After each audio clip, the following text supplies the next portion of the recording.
Hey yo, it's your boy Killa Cam Cameron. And Freaky Seeky. Yeah, catch us on Drink Champs on Revolt TV. Set boy.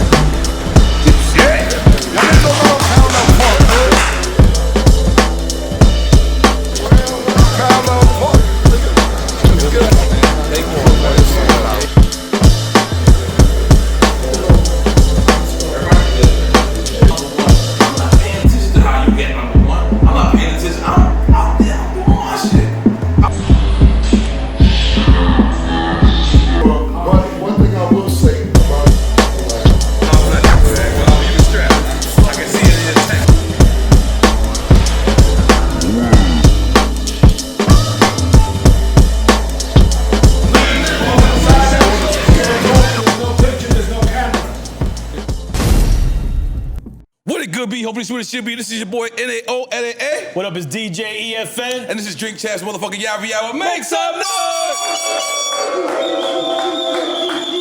Now, right now, when I tell you this is probably the most requested guest in Drink Champs history, the man is one of the most efficient hustlers in this game. When I first met this brother, they were doing cartwheels. And he had everybody, grown-ass people from the record label, doing cartwheels. On the cement. Not like in an Olympic gym or some shit. Cement. This brother is influential. If he says wear pink, then goddamn it, motherfuckers is gonna wear pink. He's put on people, illustrious career, made one of the illest movies on his own and major and independent. He's still out here. He's fucking his neighbor right now. I love it. I think that's the name of his show. I think that should be the name of his show. Fucking my neighbor. You know what I'm saying? Different nationalities too, just change up the neighbor. But keep fucking the neighbor, man. This man, like I said, is influential. He's put on other people the likes of Jim Jones, Juelz Santana, you know, Freaky Zeke. These guys have changed the world. When Dipset ran shit, New York was New York. Mixtape game over, came over, took over the rock. We're gonna ask about all that. Biggie Smalls, I spoke to Un the other day. He said Biggie, that was one of Biggie's last requests was to make sure Cameron gets a deal. So in case y'all don't understand who the hell I'm introducing, we're introducing Killa motherfucking Cameron. Let me spray some Creed, man. You know, that shit got real. Spray some Creed in there, you know what I'm saying? Killa motherfucking Cam. What up, bro? Make some more noise for your ass up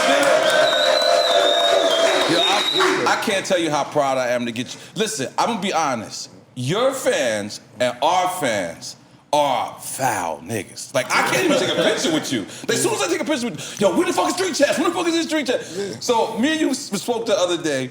I think we was having lunch. I think this is when you said, and you said, yo, man, he said, Duke told me I owe it for the culture. Yeah, niggas on my gram saying I need to do it for the culture, man. So, and my comments and all that. So I'm happy we can make it happen, God man. Damn, let's make some noise for that. But this is ill, right? When everybody's top five, when a person speaks about a person's top five, and Big just is repeatedly a part of that conversation, and when you know that was one of Big's last requests was to make sure that you got a deal because you wrote Crush on You. For Lil C's part, not Lil Kim part. Like, if you listen to the album version, right. Lil C's is by itself. I guess they couldn't get Lil Kim in the studio, whatever. You gotta ask on that. But right. for Lil C's part, yeah, I wrote that. Right. So how was that? Like, you got the call from Un? Now, what happened is they wanted Mase to write like 6 songs for Kim or C's or whoever. So they paid him $30,000 for like 5 songs, and he gave me $5,000 for one of them. Right. And Crush on You was the joint. So Mase learned it, went in there and did it. After it came out, went platinum, then I was like, I did it. Right. I wanted my shine. So that's how that went. But they paid Mase to write some songs for him, and Mase came to me to get it. So let me ask you. I know this is like pushing the story farther along, but Big all of a sudden dies. Cause Big, you met Big? Yeah. And so what was that exchange like? Mase took me to Big's house, cause I guess Big was looking for artists. I got to his crib, he had 2 bitches. His leg was broke, I think he's in a car accident. He had 2 bitches in the bed. And he was— Sounds like a Biggie rhyme. Yeah, and he was, he just was like, yo, man, He wanted to sign another kid that Mase bought them, and Mase was like, nah, Cam is the dude. Cam really got it. So That's when he was KFC, kinda? Yeah, definitely. So he put on like 15 beats. Every beat he put on, I rap to it. I used to have mad raps in my pocket, written raps, no phone raps. So I just rap every beat. And he's like, that's enough, I want to sign you. Then he called Un. I was like, bet, let's do the deal. So then he passed away, and they happened to be shooting the Always Love Big Papa video in Harlem. That was my question, because back in the days, if someone passed away, like, you know, we didn't have like communication like how we didn't have Instagram. So how, after he passed away, how did you get in? Yeah, I seen in Harlem at the Always Love Big Papa video shoot, and I stepped to him. I'm like, yo, I'm the dude Big want to sign, da-da-da-da. He's like, nah, I'm in the middle of a finish up a deal with Epic, and as soon as I do, I'm gonna give you the deal, and that's how it went. Just like that, just ran down on him, like, what we doing? Wow, God damn it. God damn it, make some noise to that. God damn it. I think one of the verses that, you kicked the verse for one of my old mixtapes. Do you have it set up? You have and I brought the freestyle. You told me that this was a verse you kicked for Big. Okay. Wow. I don't know if I told you that? Yeah, he did a freestyle for him. Okay. I can't share a bottle of rose with you. I can give you your own bottle, bro. Oh, thank you, Come man. on, I can give you your own bottle, baby. Come on, it's like winning a Grammy here, man. You know what I'm saying? You gotta have enough. Okay, go on, you got Hey, yo, check this out. This Killa Cam, B. And I'm in a lot of money with a lot of thugs and a lot of drugs, you know what I'm saying? And I might slap the shit out with one of y'all bitch-ass niggas. Pardon me for stuttering, you know what I'm saying? But right now with my nigga EFN, he about to play some exclusive shit. So back the fuck up our face if you ain't talking about no cheesecake, bitch. But check the situation. That Cam is laced in. Mad obligation, facing culturation. Cats act strangely, but though they change me. Cops pay my own team more so they can blame me. FBI frame me inside the blue 3. Lace me with 2 keys, Gucci and movies, and me playing Group E. Hoochies with doobies. Even got the coat that I twist in my Lucy. Got to make arrangements before arraignment. Same ones that's here ain't the same ones I came with, but ain't no repentance before I'm sentenced. Just got to catch that girl that I was friends with. Seems she was thieving my keys for money reasons. Flight 23 Eastern, leaving the region. Her name was Nadia. Took a cab straight to LaGuardia. Caught her at the check-in. Body up, Killa Cam. I don't remember it, but yeah, nah. That's what you told me that day. I don't even remember that rhyme. Yeah. You don't remember it? Nah. I ain't gonna lie, Nah. I'll be listening to shit like that. I don't remember shit. Nah, like that. I don't remember. I don't even but that remember rhyme is too good. And you spit it perfectly. One take. What, at Big House or right No, there? I'm saying when you spit it for me. Oh, yeah. Yeah, I'll be on it like that. Okay.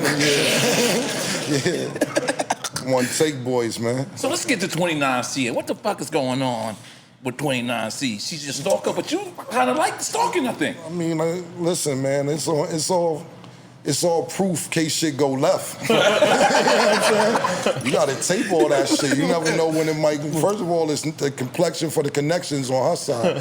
So you never know when shit gonna go right or wrong. But you know, I'm single. I'm having fun. Okay. That's what it's about. But this is what I got. So I got to get in your business a little bit. At first, what was part 1? I didn't see part 1. I seen part 3, 4. She DM'd me. Okay. She DM'd me. I was in my DMs and she was taping me from her terrace. Okay. So when she was taping me, I just posted it because she's like, she went out my black baby.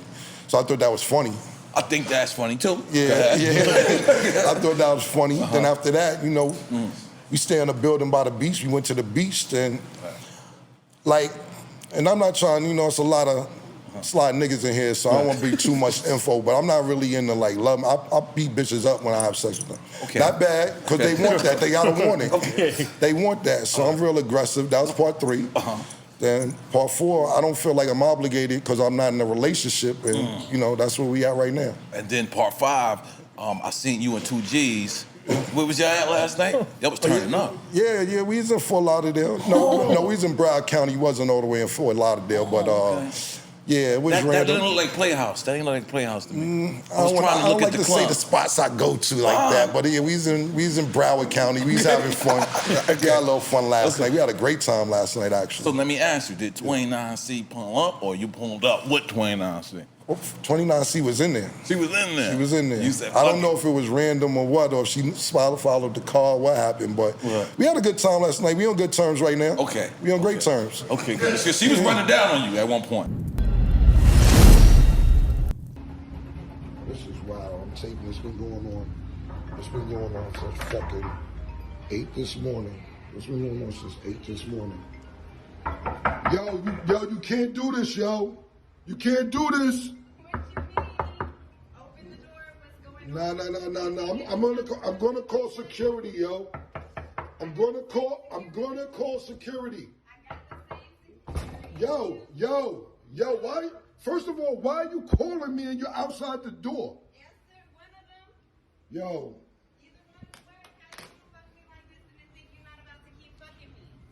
Yo, first. It's crazy. I gotta do this all day. All for. See, look, it's this shit I'm talking about right here. Nope. Nope.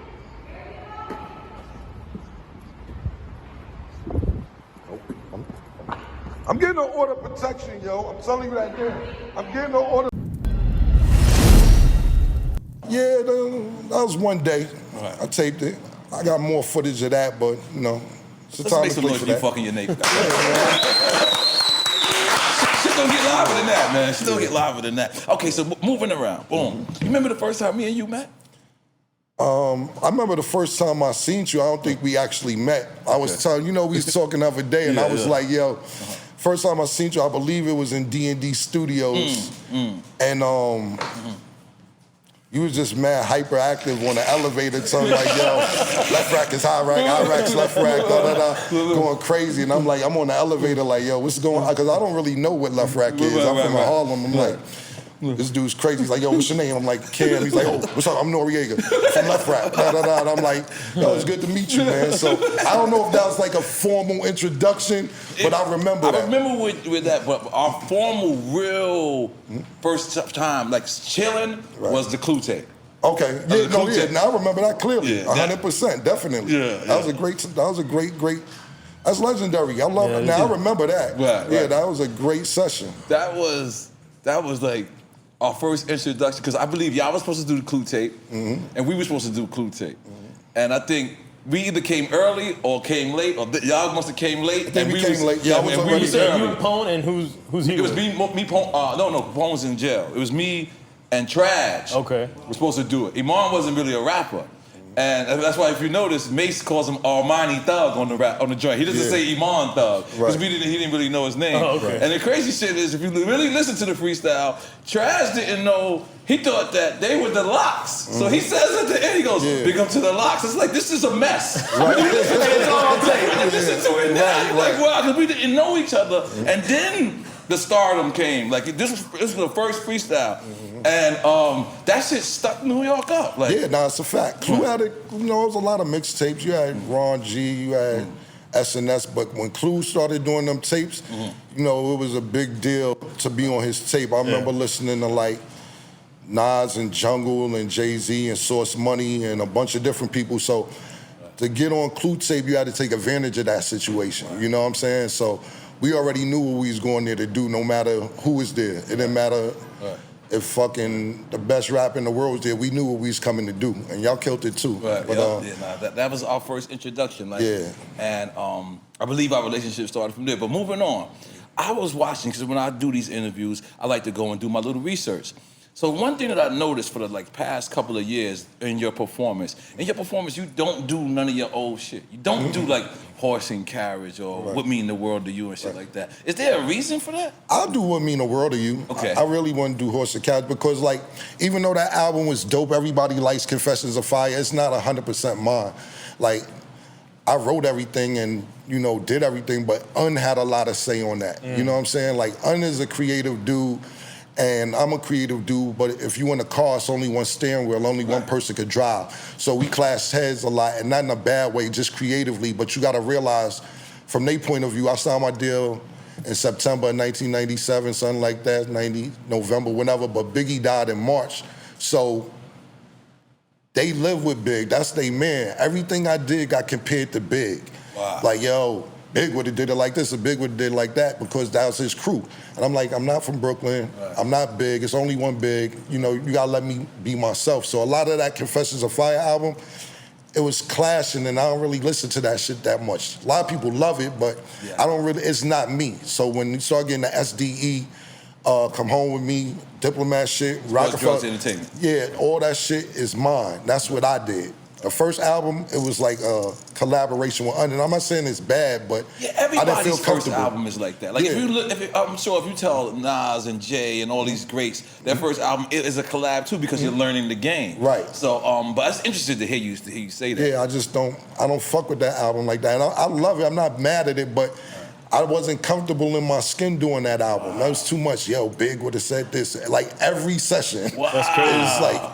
if Biggie was here, Big would, you know what I'm saying? And you can't even knock them because they still mourning, really. You know what I'm saying? Like Big he was like the biggest rapper. Right, exactly. You know what I'm saying? So it is what it is, but I don't really perform none of that shit because I don't really consider that 100% my music. So what's your favorite album, speaking of that? I like Purple Haze. I was in a good zone when Purple Haze came out. I was in a great rhythm, you know what I'm saying? That's probably my favorite joint. I like Come Home With Me. That's right when we got the Roc-A-Fella. Like, we got a bunch of shit, but you gotta realize we had a lot of mixtapes too that we put out. You know what I'm saying? A bunch of mixtapes. So, but if I had to pick my favorite album, I say it's Purple Haze. Yeah. You felt, and that was the time when you felt that it was all you. Yeah, from SDE on. From SDE on, it was all me, but I just was in a... Did the NBA try to sue you for SDE? Because didn't you have like the they NBA did. logo with crack in it? It was a basketball and a gun. Yeah, basketball. Yeah, we had the posters up for that shit. They ain't really sued. They just made us take it down. There wasn't no big lawsuit or none of that shit, but they wouldn't let us advertise using the NBA logo with a gun. This was an idea at the time, you know what I'm saying? So, but SDE on to today, everything I felt is what I wanted to do. Ain't nothing worse than, that album went gold, but to me, I felt I was a platinum artist in my brain, you know what I'm saying? So, to me, it's nothing worse than not succeeding when it's not your idea. So, like, if I'm gonna fail, let it be my shit. I want to fail doing what I want to do. I don't want to fail doing your idea. And that's how I feel about shit. That's how I felt about Confessions of Fire album. But here's the deal. Boom. You're dealing with this one ego on this one side. You feel like you're gonna get out of this deal, and then you get with this other ego. That worked, at least for that time. What you talking about exactly? Ding dash. Oh. You want to throw the alley, you want to make it, all right? Yes, because, I mean, what kind of, because, like, I'm imagining, I'm imagining leaving from you saying to yourself, okay, it was a clash. You don't want to go through that again. Not a bad clash. Yeah, I mean, it was like me and Trash. Me and Trash, we clashed. Big opinions. Some would say it was a good clash, some would say it was bad, but it clashed, and I had to do the same thing. Right. But with you, the hottest fucking label happened to be your man. I think y'all y'all all from Harlem. Yeah. And then you go to the Rock. Is it any of that? What you just dealt with Dame? Yeah, with Dame. Nah, what happened with Dame was this. So when I left Entertainment, I got to Sony, to Epic directly, because they got to keep whatever artist, they unlost his deal. Right. And whatever artist they want to take from his label, they got to keep. So when I got to Epic, I'm starting to learn the game. I didn't really know the game in entertainment. You know, I got a deal, I'm signed over 50% of my publishing, not knowing. I knew, but I ain't give a fuck. I just wanted bread. Did you get bread for the 50% of your publishing? Yeah, they gave me bread, but I signed my shit away. I didn't get bread. But it was not the bread you're supposed to get. How old were you when you signed that first deal with 21. Yeah. Sounds about right. Yeah, so when I got to Epic, it was, shit moving slow. It's like corporate. So there's a girl there who was cool with me. And she started schooling me to what niggas wasn't doing. Like, the records wasn't getting spent in certain states. Motherfucking promotion wasn't going right. And she's like, that nigga run promotion, that nigga run your marketing, that nigga do X, Y, Z. In Epic? In Epic. Because I'm going up there and seeing what's up. And she like, look, you're not getting no spins here, you're not getting no spins here, you're not getting no spins here. You're not doing this. This nigga run your marketing. It's no marketing dollars being spent. But, he got a brand new car outside. So I'm like, what's niggas doing with the money? You know what I'm saying? So I'm learning all this shit. She's telling me all this. So now I'm like, niggas trying to play me. So me and Dame had a fallout. I used to rock with Dame when I was young. You know, I used to do shit for him. You know what I'm saying? We don't know how to be specific about what. Yeah, okay. But I used to run around and do shit for Dame. You know what I'm saying? So we fell out when I was young. He was just getting his deal. I was just trying to get my deal. But that's my man since I was 13 years old. You know what I'm saying? So I already know his ego. Ain't no problem. Right. Now I'm seeing what's going on in Sony. And I'm like, Roc-A-Fella's on top of the world. And I know Dame got other distribution besides Def Jam. He had Elektra, he had Atlantic, he had mad distribution.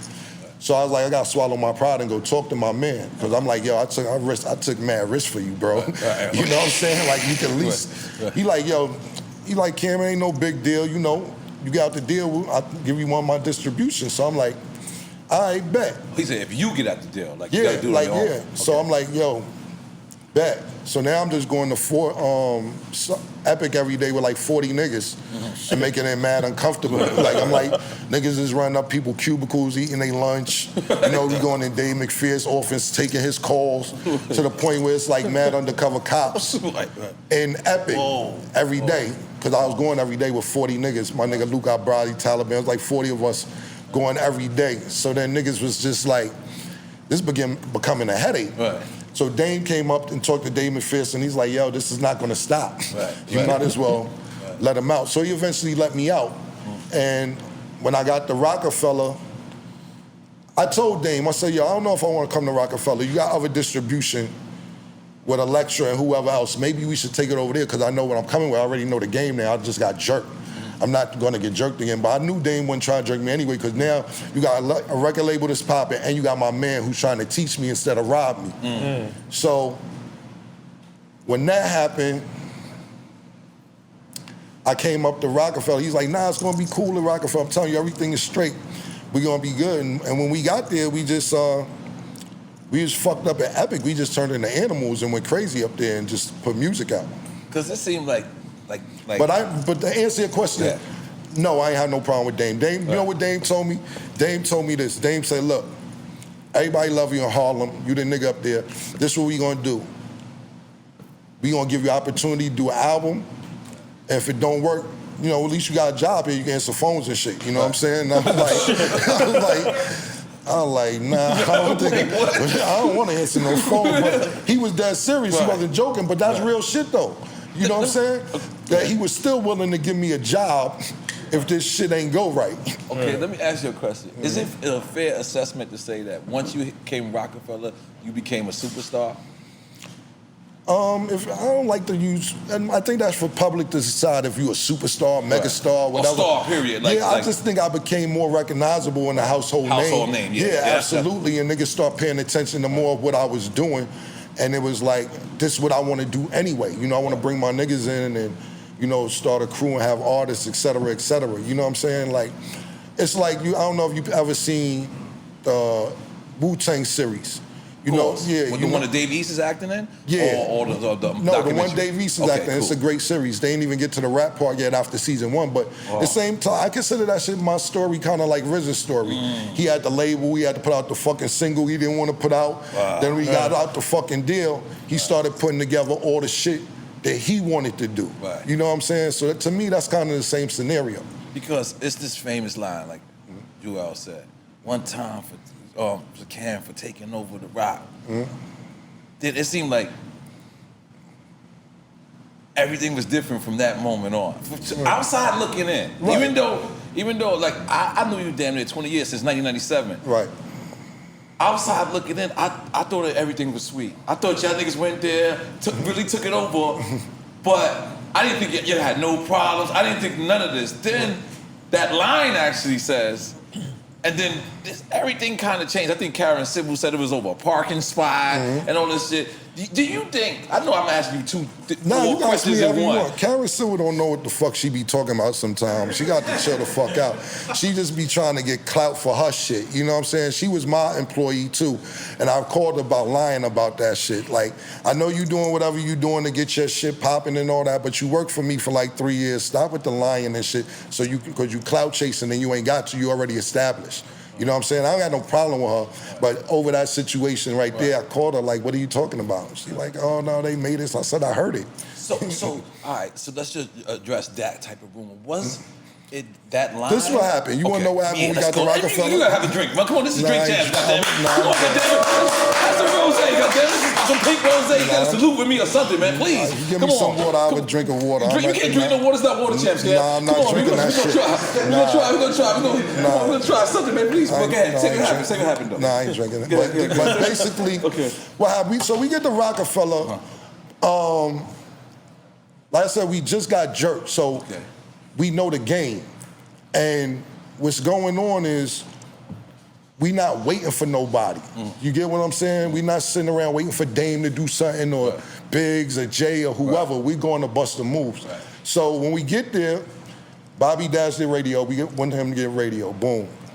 Start building a rapport with him. You know what I'm saying? We started learning everybody who does what in the office, the A&Rs, the people who pick beats, the secretaries, everybody. We're building a rapport, so we're going there every single day. And what we did was we took advantage of the studio, Baseline Studios. So we would, whenever Jay or Memphis Bleak or Beans or whoever wasn't recording, we would go in there and we would record. But if we had to stay there all night, no matter what it was, you know what I'm saying? So then we did a mixtape. You know, a lot of people don't know, we really did the first artist mixtape. Wow. You know, you had mixtapes, but all the artists was on DJ's mixtape. Yeah, we talked about it with Drama. Drama mentioned you and 50. Hosted by DJ Drama. Yeah, 50 did it after us. And I'm not sitting here trying to take credit because it's like who invented the toilet. You don't really give a fuck, you're going to take a shit. You know what I'm saying? So, but I'm just telling you, we started doing our own mixtapes. First, because we was on everybody mixtape, I'm like, we might as well do our own shit. So then Dame was like, yo, y'all putting out free music? What the fuck are y'all doing? And I'm like, yo, you gotta build a buzz. If the streets fuck with it, then he's like, nah, we gotta sell this shit. We gotta sell. I said, well, get the album, have more music, it'll be ready. You know what I'm saying? So we're doing all this shit. Now I'm learning where Def Jam is at. Def Jam, I don't remember, it's downstairs or upstairs. So now I'm going to fuck with Kevin Loud's every day. I'm like, yo, what's up, man? I got this, you know, I'm fucking with the so-and-so. I'm going to fuck with N.O.R.E. I'm going to fuck with Julie Greenwald. You know what I'm saying? I'm like... That's my crew. Yeah. I love that.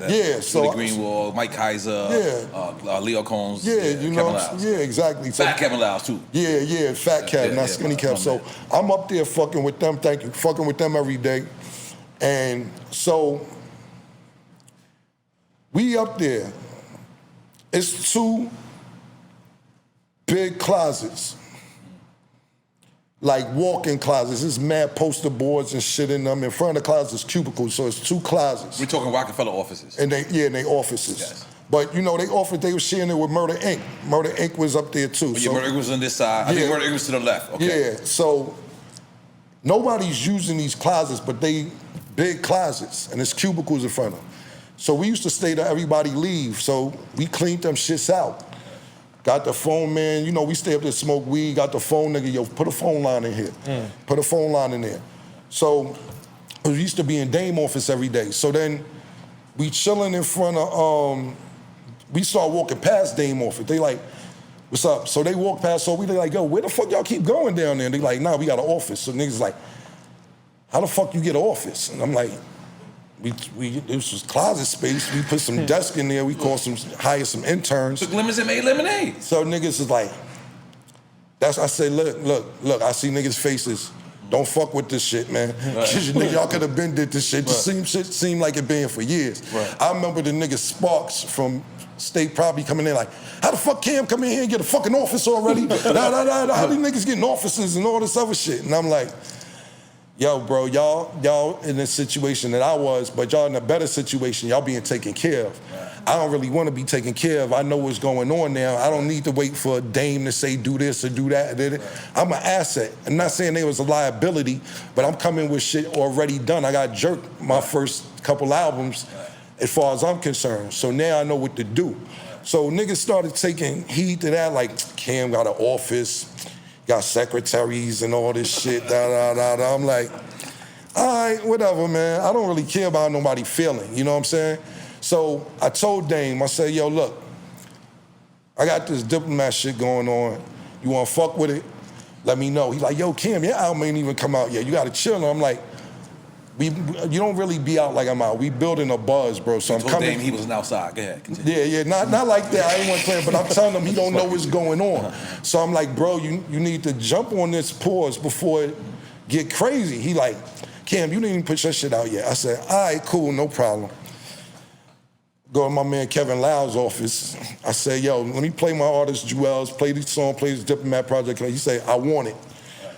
I want to sign the whole Diplomat shit. I said, bet. And now this is right after Dame isn't paid in full, or not, excuse me, Hard Knock Life, screaming on Kevin Lau's for giving one of his artists a Def Jam jacket. So this is after this. Yeah. Okay, continue. Yeah, so, yeah, so Dame is like, I mean, Kevin's like, bet, I want everything. I said, I have my lawyers call, we get all this shit together. So next day I give Dame the courtesy. I said, look. Dame does it like I said, yo, I know I'm your artist, but I'm about to do a joint venture deal with Def Jam, with Juelz and Diplomats and all that. He like, what the fuck, what are you talking about? What are you talking about? And I said, let's calm down. I told him. I said, yo, you gotta calm down. Yeah, you going crazy. I said, you gotta calm down, bro. I brought it to you first. You told me to chill. Now I'm about to do this. Oh, nah, Kev just doing that because da-da-da-da-da. Nah, he doing that to make me mad. I said, bro, man, the nigga Juelz is nice. I tried to tell you this, man. Nah. We going down in there. I grabbed him. I said, we're not going down in there. You're not going to fuck this money up. He said, if the deal don't go through, I'll give you the money you're supposed to give him. I said, all right, now we could go there. That's fair. I agree. Got like a meal on the table, close to a meal. So I'm like, yo, we go down there. He go yelling. I'm looking at Kev like, this nigga, because I got a good relation. I don't want to seem like I told, nah, you trying to gas Kim up, going to do this deal only to make me mad. Kevin's like, dang, I'm not trying to make you mad. I like the kid Juelz. I like the Diplomat shit. I want to fuck with it. Nah, you just going crazy. It's going through Roc-A-Fella. It's going through Roc-A-Fella. Wow. Kevin's like, Dame, if it goes through Def Jam or goes through Roc-A-Fella, I get the same salary. Right. It doesn't matter who it goes through. So if you want to go through there, it's going through us. So now we get the deal. You know, it end up going through Dame. Me and Dame argue because it took. I got a blunt roller from Peru, man. I'm good. We flew him in from Peru just for you, man. A blunt roller. You flew in boys from Peru. I'm sorry, I can continue. Nah, so the nigga, so the deal was taking a while. It took like a month when it could have took a week. So now me and Dame is getting into it. I'm like, bro, I got shit to do, man. Like, yo, you holding me up. He like, yo, man, this, that, and the third. I said, look, I'm gonna need that 900,000. Of course. You told me if this deal don't go through, you're gonna give me the bread. So, long story short, the bread came next week. So we got the deal, and then Juelz was signed there, Diplomats was signed there. Now, was Juelz signed directly to Def Jam? No, he signed a Diplomat, and I had a joint venture with through Roc-A-Fella with Def Jam. Okay. But he was gonna be signed through Diplomat no matter what. Right. To Def Jam. Dame just wanted the Roc-A-Fella logo on the deal as well. It was still a joint venture deal for me. Right. You know what I'm saying? So I remember when you was shopping Juelz. From the Violator offices. You remember that? Yeah, I remember. He rhymed for I think me, Busta Rhymes, and Chris Lighty. Yeah. You know? I remember that 100%. That's it. So how did you? Now you and Jim Jones' story is well documented. How you guys met, how you guys grew up together, and Freak. But Juelz was a later on addition, correct? Well, Juelz was on my second album. Right. Yeah, you know, as soon as I left there, I ran into him. Like my best friend in elementary school basically was like, yo, I got this kid that's hot. And I had my shit together at the time. I'm like, I don't really want to listen to nobody till I get my shit together. And I fell asleep in my car. He was driving my car. And when I woke up, Juelz was in my back seat. He's like, this is the kid I'm telling you about. I'm like, yo, bro, what are you doing? Wait up there. This is weird. Hold on, what? Yeah. You just woke up and he was spitting? No, I woke up, he's like, this is the nigga I'm telling you about, but I told him I didn't want to meet him. Oh, wow. Because I'm like, my shit wasn't right. So when he woke up, I'm looking at him like, why'd you do this? So I'm like, yeah, you already in the car, rap. And when he rapped, he was super hot. I'm like, nah, this kid is tough. So I invited him to the studio, and we started working on SDE album. He's like actually on 2 songs on SDE album. So he been with me since he's like 15, 16 years old. You know, he didn't want to go to school because he went to school in Washington Heights, and he said his teachers didn't speak English, and he couldn't understand them. That would have been fly. Yeah, man. So I made him write rhymes, and that's that, B. Yeah, but that's how he been down. What is that? What? I said, that's how long he been down, since he's 15 years old, 16. He go at you on Instagram all the time. Sugar nigga, he making you the man on Instagram, brother. I'm telling you right now. Yeah, he told me I gotta respect his fan base. Nah. His fan base is built. Yeah, that's Mr. Pie, man. You gonna keep a pie, man. That's hard. Man. That's hard. So Since 15 too, baby. you just 15 too? God damn it. Yeah, him and Juelz the same time about. So obviously the first time I met you was a freestyle session. No, we said D&D. I believe you. I just don't remember the actual particulars of that. But that freestyle, and it was you, Mase, and Cardan. Right. That was at D&D Studios? So that was, you remember what studios that? No, I remember. don't. It's Unique Studios, bro. Yeah. That's the only studio we could afford. Yeah. You know, that was like the step up of D&D, but it's not right track. Right. It's not Hit Factory. D&D was hella hood too, though. Right. No, D&D was hood. I think they used to plant the roaches in there. I used to think they used to come like and put the roaches in there. Like, there's little mouse in there. Like, but so for me, like me and you had a relationship, but that was you and Mase and Cardan. I had always thought y'all was a group. I thought that was Harlem World, right? Then Or Children of the Corn, no? no, that's Go way that before. far back? So, you know, it's crazy. I was doing, I'm in the middle doing my doc, and there's a lot of moving pieces, that need to be explained. Like, Children of the Corn, that was Big L shit. Right. And me, my God bless the dead, my man Bloodshed, and the producer Digger kind of ran with the name, but Big L was trying to put a crew together. And it was like niggas from the Bronx, niggas from Queens, niggas from all over, so niggas didn't see each other every day like me, Blood, and Digger did, so, and Herb McGruff too, so we kept the name. So, but as far as Cardan, Mase, and whatever, and me, Cardan, and Mase, yeah. Mase, Mase got to deal with Bad Boy. We was running around with them, with Mase, and, doing these freestyles, the Clue freestyles, everything. you got a Harlem World tattoo. Yeah, absolutely. So we always running around with Mase, and Mase got his deal, and Mase had Harlem World. He wanted to name it Harlem World, so when he got his deal, he ended up getting a label deal from Jermaine Dupri. And So Def? Right, a joint venture, Harlem World, So Def. Because Jermaine Dupri missed out on signing Mase. That's who Mase wanted to sign with originally. Wow. Jermaine Dupri missed out on it, so he doubled back to do the label deal. And Mase was giving out, he was recruiting niggas in the group, and nobody really rhymed. It was like, even though that's my brother, he got Huddy Six. I wasn't no rapper, you know what I'm saying? I write it for him.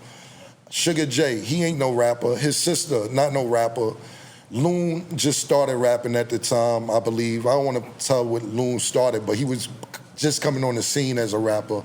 And a nigga named Mino who really did rap. So I'm like, we could write these niggas shit because we thinking of niggas who want to sell it. So I believe we got a deal for $2 million. He was getting everybody $10,000. So he's about to give me $10,000. I'm like, hold on, I'm not part of the $10,000 crew. I'm writing the fucking songs and shit. Like, what the fuck is the 10,000? Nah. So he started like curving, not picking the phone up and all this other shit. And I'm like, nah, I got the bust moves. I'm not, how you gonna give me 10,000? I'm writing the songs or writing niggas verses, and you giving the niggas who don't write rhymes or anything like that the same amount. This math is not right for me.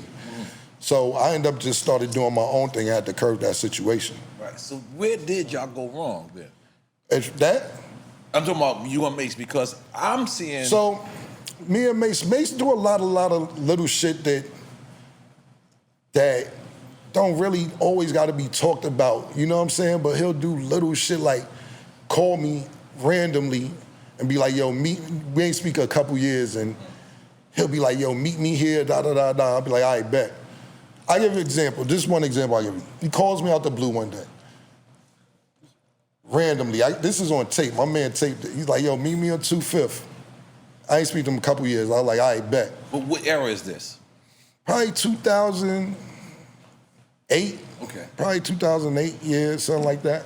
He like, meet me on her 25th. I'm like, bet. I meet him, we talk. He like, yo, I gotta go to Funk Flex car show. Let's go together.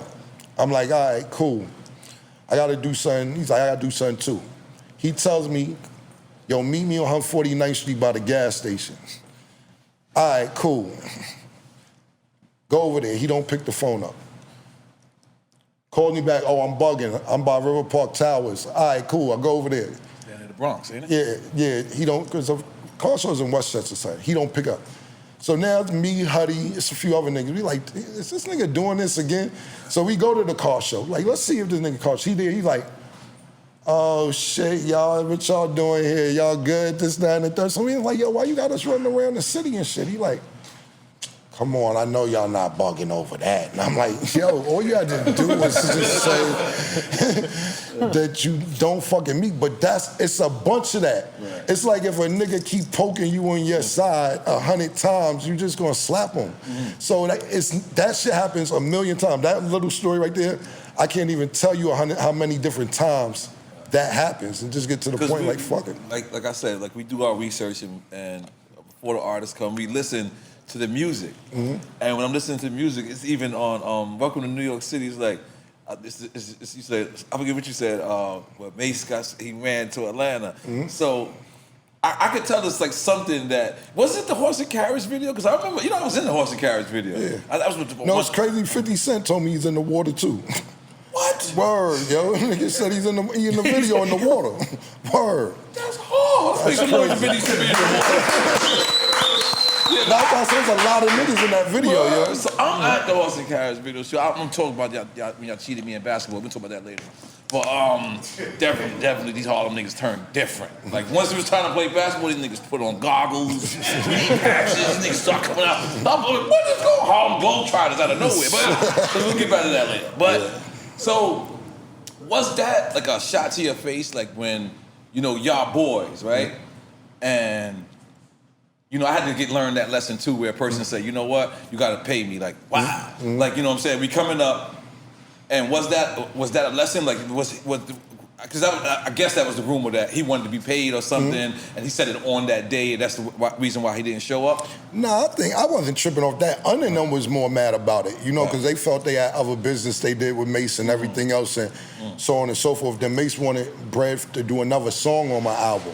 I didn't really trip off that. The under them was trying to plant that in my head, like, how your man charging you, how this, that, and the third, and I'm sitting there like, I ain't tripping, because I'm me. I've been dope if he's there, but I knew what I was destined to do, so I wasn't tripping, but, that was more Un and Jacob York being mad about that than I was. Right. But you didn't feel nothing, like, because, I mean, he could have showed up, but I wasn't going to cry about it. It turned out good, It turned out real good, but I'm more upset. I was more upset over the shit I just told you. Right. Yeah. Like, you going fuck the music, like my nigga, because at the end of the day, Mase. What I tell niggas too, and I don't really hold accountable. Like, for instance, right? A nigga right now, definite right now. Let's say they 35 years old.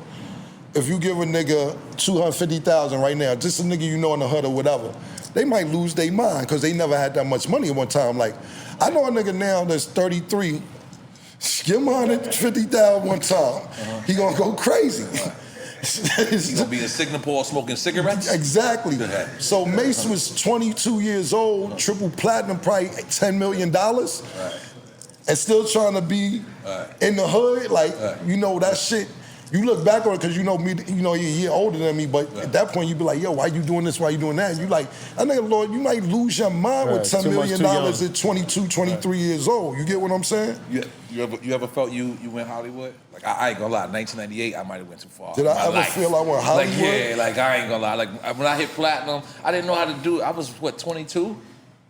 I felt I was Hollywood before I was anybody. Right. You know what I'm saying? Like, you ain't need my confidence, I wake up this morning, I talk to myself in the mirror for 10 minutes before I leave my house, and tell myself I'm that nigga. You know what I'm saying?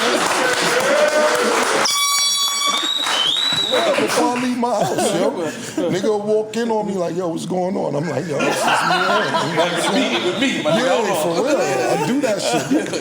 You know what I'm saying? I practice, I wear my hat, how I walk. Like, nigga, I walk on the treadmill practicing how I walk up on the block. That's what I do, my nigga, because I feel I'm that nigga. You know what I'm saying? So I ain't really feel no way about none of that shit, but I felt I was Hollywood before I was Hollywood, and I ain't have a dollar. Right. You know what I mean? Do I act Hollywood with my niggas? Never. No, I mean, did you ever, like, you know, I had to be brought down, like, you know what I'm saying, like, you know, just sometimes just being the man in the world and just realizing, like, you know what, this is just fame and shit like that. And I had to, like, you ain't never had that problem. Like, be humble. Yeah, you had to be humble. Yeah, you like, get you know what I'm humble? saying? Yeah. Nah. Never. Nah, man. Very hard of you to say. Nah, I haven't, because it's just like, yo. Because you know what? Like, for instance, right? Certain niggas, they gotta wear jewelry every day or whatever. You know, if it's something to do, I'm gonna get fly. I'm gonna step up. I'm gonna show you I dress better than you. Right. I'm gonna show you my swag better. I'm gonna show you can't compete. You know what I'm saying? If I need to do that. But if I'm going to the store, I'm going to put on a regular t-shirt. It might got a fucking a hole in it from my ashes or anything else. And I'm still gonna talk to you how I wanna talk to you because I don't feel I need none of this shit to be the person I am. You get what I'm saying? But when it's time to show up and show out, I'm with all that too, but that's just my attitude. Period. I come from a harsh neighborhood, man. You know what I'm saying? And when I say harsh, I'm talking about they joke harsh. Right. It's like they joke real harsh. Like the jokes and shit, you may feel like it's not a joke. You know what I'm saying? Like it's real. Like Big L too, he's a funny nigga. That's my man. I'll be like, yo, these jokes are not funny if they to somebody else. You know what I'm saying? I knew, you know, give you an example, we outside, somebody I knew had a shit bag on. And they arguing with somebody else that I know, and my man was like, yo, change your shit bag, you stink. In the middle of an argument, but it was cool. I don't know what it's No, from an injury, right? Like someone that Somebody got needed... stabbed. Right, yeah, He got stabbed up near. Oh, you saying somebody had Medically, a shit bag? they needed the shit bag. He had a shit bag. I thought that was slang, my fault. Nah, he had a shit bag medically. And he's outside talking, etc. But nigga snapping, and nigga just like, yo, don't change your shit bag, you stink. And I'm like, yo, it's a harsh thing to say, man. You know what I'm saying? And they just kept it moving. But I used to be like, yo, this is raw and this is fucked up over here. Like the way they talk to niggas, you know, you gotta have that shell growing up. Cause you don't know what niggas gonna talk about. All right. You had a record with Wayne. You gonna suck it or not? Record went crazy. But he wasn't at the video. What happened with that one? I didn't really shoot a video for that. Oh, no, that was It wasn't a half a video, then it went into that joint? Only thing I did for Suckin' the Night, matter of fact, I did shoot a video for Suckin' the Night. I went to Wet Wipes. I don't remember, but to keep it 100, Bootsy and Webby was on that song first. You know what I'm saying? Oh, wow. Shout out to Bootsy and Webby. You know That what I'm saying? was released? Yeah, it was released some type of way. But Wayne heard it, and, you know, Todd Moskowitz Asylum, they wanted to put Wayne on it. And it was a last-minute decision before we, you know, ended up mastering the album or whatever. But the song originally was Bootsy and Webby, and they was originally on it. But, you know, Wayne's a fan, and it came out. I don't even want to sit here and say how or why, but regardless, I'm not big on if you show up to the video. If you did the song, thank you. You know what I'm saying? But Wayne, my man today, I call Wayne one of them niggas that's going to send a record back before the sun go down. You know what I'm saying? He worked fast, so that's a fact. Definitely. So how was it, at the time, you remade a song called Bout It. A lot of us didn't go to New Orleans a lot, so a lot of people didn't know how important you was doing Bout It and remaking that. Right. How was that working with Master P at that time? It was dope. What happened was, I was a fan of the South always. I went to school in Texas, you know, our family in South. But not only that, I traveled outside, lived outside of New York. I lived in Ohio, I lived in Chicago, and I see how big of an effect of an artist had. Like New York niggas, our mentality is we the biggest niggas in the world, pause. But when you go out of town, niggas don't really care too much about all that New York shit. They got their own shit going on. So I always respected that, being able to travel. And me and Master P, we ended up sitting on a flight next to each other. We just talked the whole flight. Wow. And I was like, yo, I want to remake your record. He like, bet. And we did it. And he owns that master, correct? For my song? For Bout It. No, I'm talking about for his own. His shit, he can not only do it, but he can clear it for exactly. you as well. Yeah, he cleared it for me. So we did the song, and it was cool. Jim didn't like it. Jim directed the video. Not the song he didn't like. Right. And Master P was super cool when we shot the video. But I guess when they were doing B-roll, I wasn't there for everything. he was screaming on Jim, I guess, because it was taking time to set up. He said, I'm worth 400 million, they got me standing out here. What the fuck is going on here? And Jim was like, yo, it's hard to work with this guy, man. This nigga's keep yelling this 400 million shit out. In fairness, where was this at? Where was the shoot at? In Harlem. On Rucker Park? Nah, another park on 151st, by Juelz, but 151st in Amsterdam. And Sounds like people get robbed there. Yeah, but there was so many kids outside, but you know, you do the big scene with everybody, so I ain't gotta be there the whole time. Jim taking them to do little B-roll shots and this, and I guess they took time to set the camera up, and he just kept screaming this 400 million shit out, and niggas is holding him up, and he got shit to do and all that, because Jim kept calling me like, yo, this nigga keep telling me he got 400 million, and he ain't got time for this shit. So. Make some noise, man. I ain't gonna lie. What do you say after a nigga say, yo, I got 400 million there, set up, what do we do? What do you say to the nigga? I just told niggas stay patient. We need it. You know what I'm saying? We need it. Yeah, we need this look. So that's what happened. Who was the illest person that you told you that was a fan of you, that you was like, wow? Illest person that studied. All right, so this is a dope story, right? So my first album's not even out yet, and we in an airport. It's me and a couple of my niggas, and Laurence Fishburne walked past, just randomly, we like, oh shit, fucking Laurence Fishburne. We don't have no album, so we like bugging to see Laurence Fishburne. He's like, yo, man, we love Laurence Fishburne, no homo. So Jim is sitting there, Jim is like, yo, I was in Toys R Us, and if you call him Larry, he lose his mind. He don't like to be called Larry. So,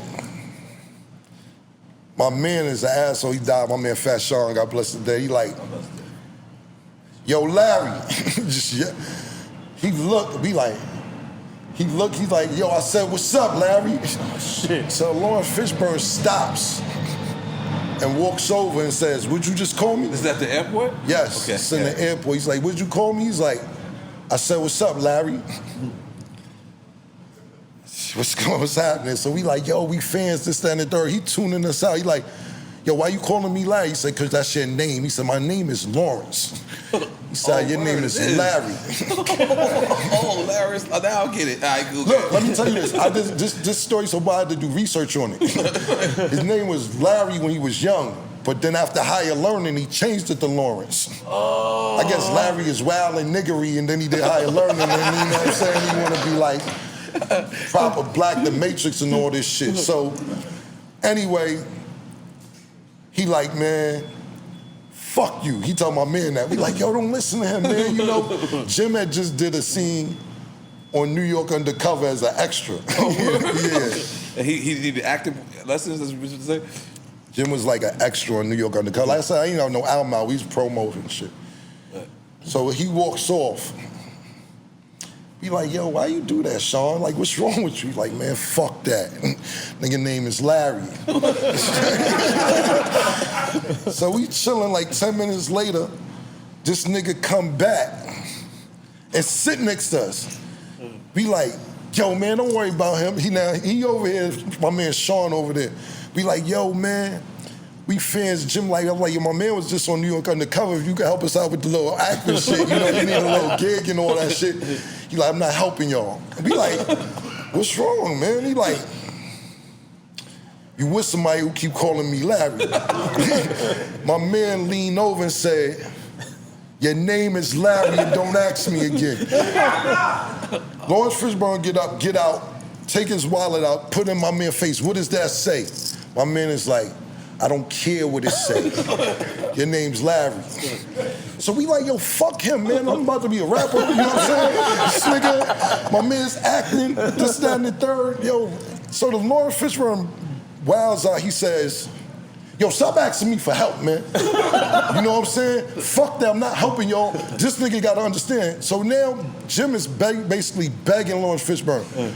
Now I'm like, hey, yo, fuck you, Larry. You know, suck my dick. Get the fuck out of here, yo. Nigga ain't sucking, nigga ain't kissing your ass. Man, fuck you. Matter of fact, I'm about to swing on you. So Larry Fishburne, like, he backed up. This nigga pulled some gloves out of his pocket and put on his gloves. So I'm like, I looked at my man T, I'm like, we about to jump this nigga. You know what I'm saying? So he just looked and walked off. like a movie, like just walked off into the shit. And I'm like, my man Sean, like, you an asshole. I said, I got tired of kissing his ass. He's like, nah, he was on the verge of snuffing me, man. I was gonna fall out, get all that money and all this shit, man. You fucked up everything, bro. I said, I can't take it no more. Anyway, fast forward to answer your question. That was a great story. My man is driving my pink Range Rover one day in Harlem. Like stunt. I like the Yeah, stunt. so- Let's yeah. Larry Fish, Lawrence, Larry, whatever, pull up on the nigga. He's like, yo, camera, pink Range Rover? He's like, yeah, that's my man. He said, yo, tell that guy I love his music, man. I'm a big fucking fan of Cameron, man. You let him know that. And I'm like, Lawrence don't even know that was us in the airport like fucking 6 years ago that you was going crazy because nigga called you Larry. What? Now you're a fan of my music, my nigga. Look at that, my nigga. So that's an ill person who I would say is a fan who basically shitted on us and told us to fucking kick rocks and get the fuck out of here because my man was going crazy on us. Damn, let's make some noise for that. Goddamn. I'm scared. What's the nigga name now? Lawrence. I'm scared now. I don't even want. Don't call him Larry. You get mad. Yeah, don't call him Larry. We just call him Larry all over the show. Yeah, you get mad. He don't like Larry. He want to be Lawrence. So I imagine growing up, being from although you're from Harlem, being from New York City, you had to be fans of Jay and Nas. But at one point, you was at odds with Jay and Nas. Right. I mean, which one you want to talk about first? If you It don't matter either or. So, all right, let's say Jay for instance, because you were at Roc-A-Fella. Right. And this is you leaving Roc-A-Fella or exiting Roc-A-Fella, these records that pop up? Nah, well, what happened was, I believe, Dame was gonna make me the president of Roc-A-Fella. That's his office. Was that have to do with this office you was talking about earlier? No, we just housed the office. He housed the built that office. off. That was a closet. Okay, that wasn't the same time that you was the president? It never really came to fruition, me being the president. You being the actual president. Okay. He wanted to make me the president. Okay. And I don't think he talked to Jay about that. Right. You know what I'm saying? So, like, when so bust it. And me and Jay cool, we was just on a Zoom call like a week ago. So this just stories. Me and Jay ain't got no problems. shit. We are super cool. Yeah. So Jay He said this rosé too, by the way. For you. Come on. Nah, I'm gonna take it with me. Yeah, You know what I'm saying? no problem. So we'll give you the cold one too, no problem. yeah, I appreciate it. So basically, when I got to Roc-A-Fella, you know, I tried to ingratiate myself with everybody. That's a big word, I don't know what that means. Yeah, I'm trying to be cool with everybody. Okay, all right, I'm trying to say, they already had something going, and I know. Ingratiate. So I'm trying look that up later. Yeah, so I'm just trying to You're like be fast cool. tracking your I'm situation. trying to be cool with everybody, because y'all got your own thing, you know what I'm saying? I don't want to come in here and seem like I'm stepping on toes or whatever. So I'm cool with everybody, you know, hey, this, that, and the third. And, you know, Jay's a competitor, you know what I'm saying? So me coming there, I don't know, this was Dame's situation. This ain't something that he did. So, you know,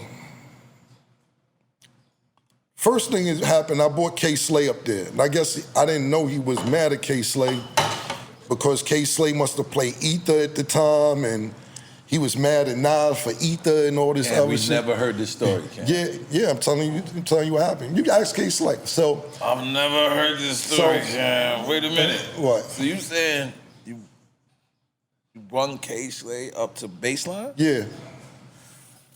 Okay, and this is after K Slay, he definitely voted for Nas Ether. I remember this. Continue. Yeah, so I brought him up there because, you know, we using K Slay to host our mixtape. So K came up there, boom. Jay wasn't there. But as I'm leaving, Jay is in the lobby of Baseline.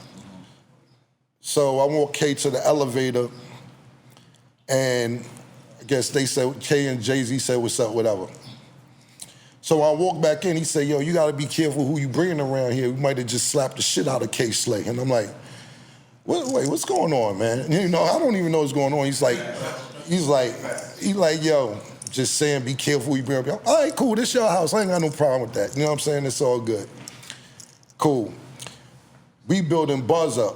I'm like, yo, Jay in the studio, I'm like, yo, we might wanna hop on this record. We building the Buzz, and he'll just look like, okay, that's cute. Like, he didn't say it, but he like, okay. I'm like, all right, cool. I don't know what's going on, but whatever. So I start heating up, you know what I'm saying? And he like, yo, it seemed, you know, you could tell some tension. So one day I come to the studio, he like, yo, it seemed like there's some tension in here. Yada, He yada. says that? Yeah, to me and him talking. I don't know if exact words, but he says something going on. I just want to let you know, I see y'all niggas rocking. I ain't got no problem, we all good, you know what I'm saying? So I'm like, bet. Just got a song up right now, you know, if the tension in here, like, yeah, let's just do it now. Right. And he's like, bet. So we did the song. Boom. So I was like, yo, the song heating up, we might could do the video. He like, I said, okay, we back to that. Cool, so that happened. Then back to what we saying about, I'm starting to do bust moves or whatever. Because there was a rumor that there was a Jay-Z verse on Old Boy and you I'm about erased to tell you that. So Petey Crack, nobody's fucking with Petey Crack. State property, nobody. Petey Crack, I was gonna fuck with Petey Crack. Right. He had the song. One for Petey Crack. Yeah.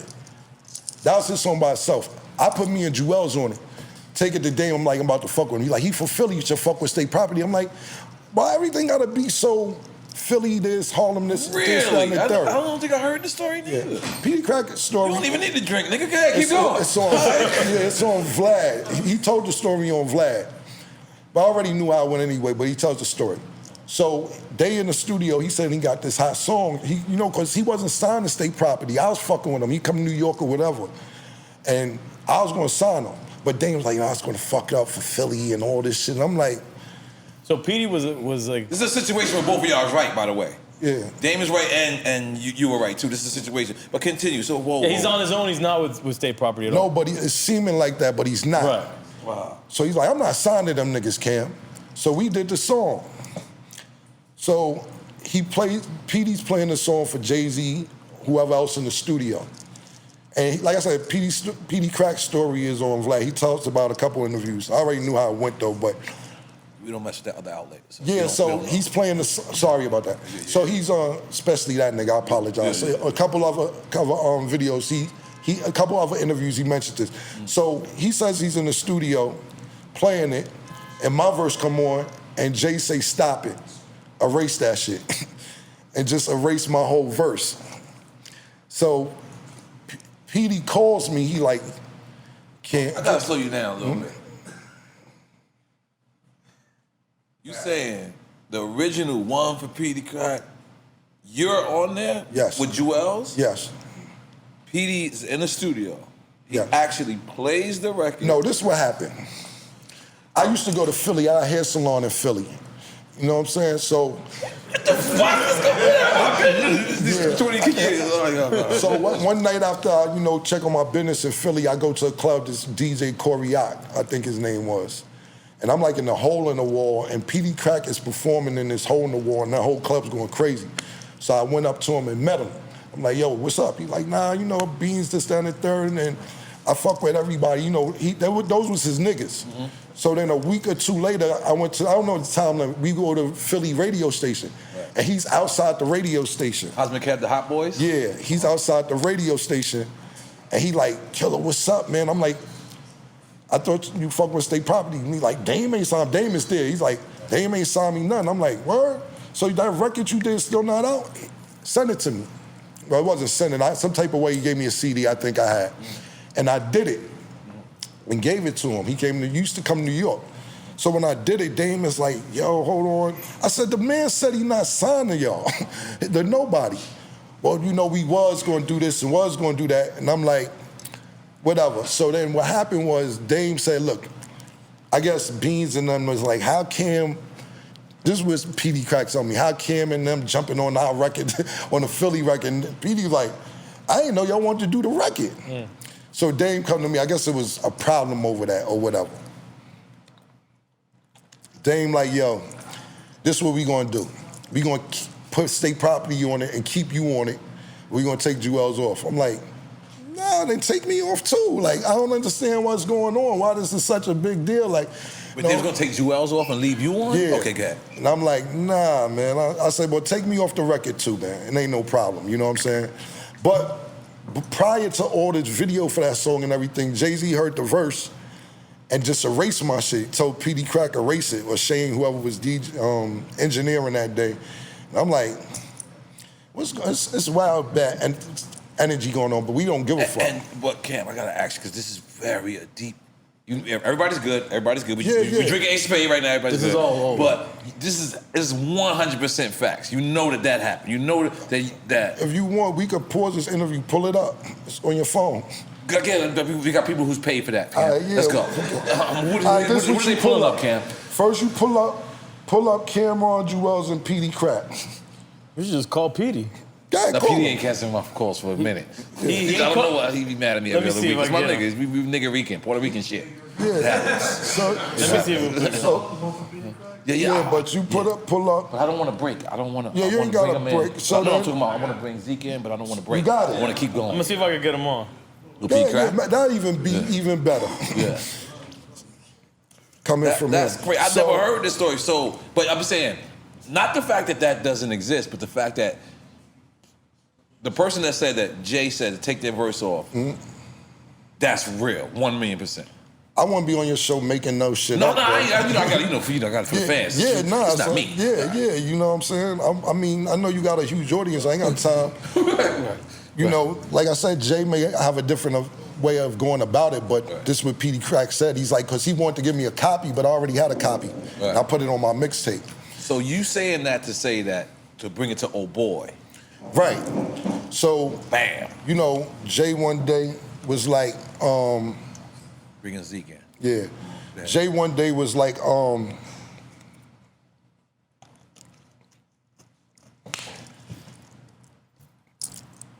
I did a little something for you in the studio.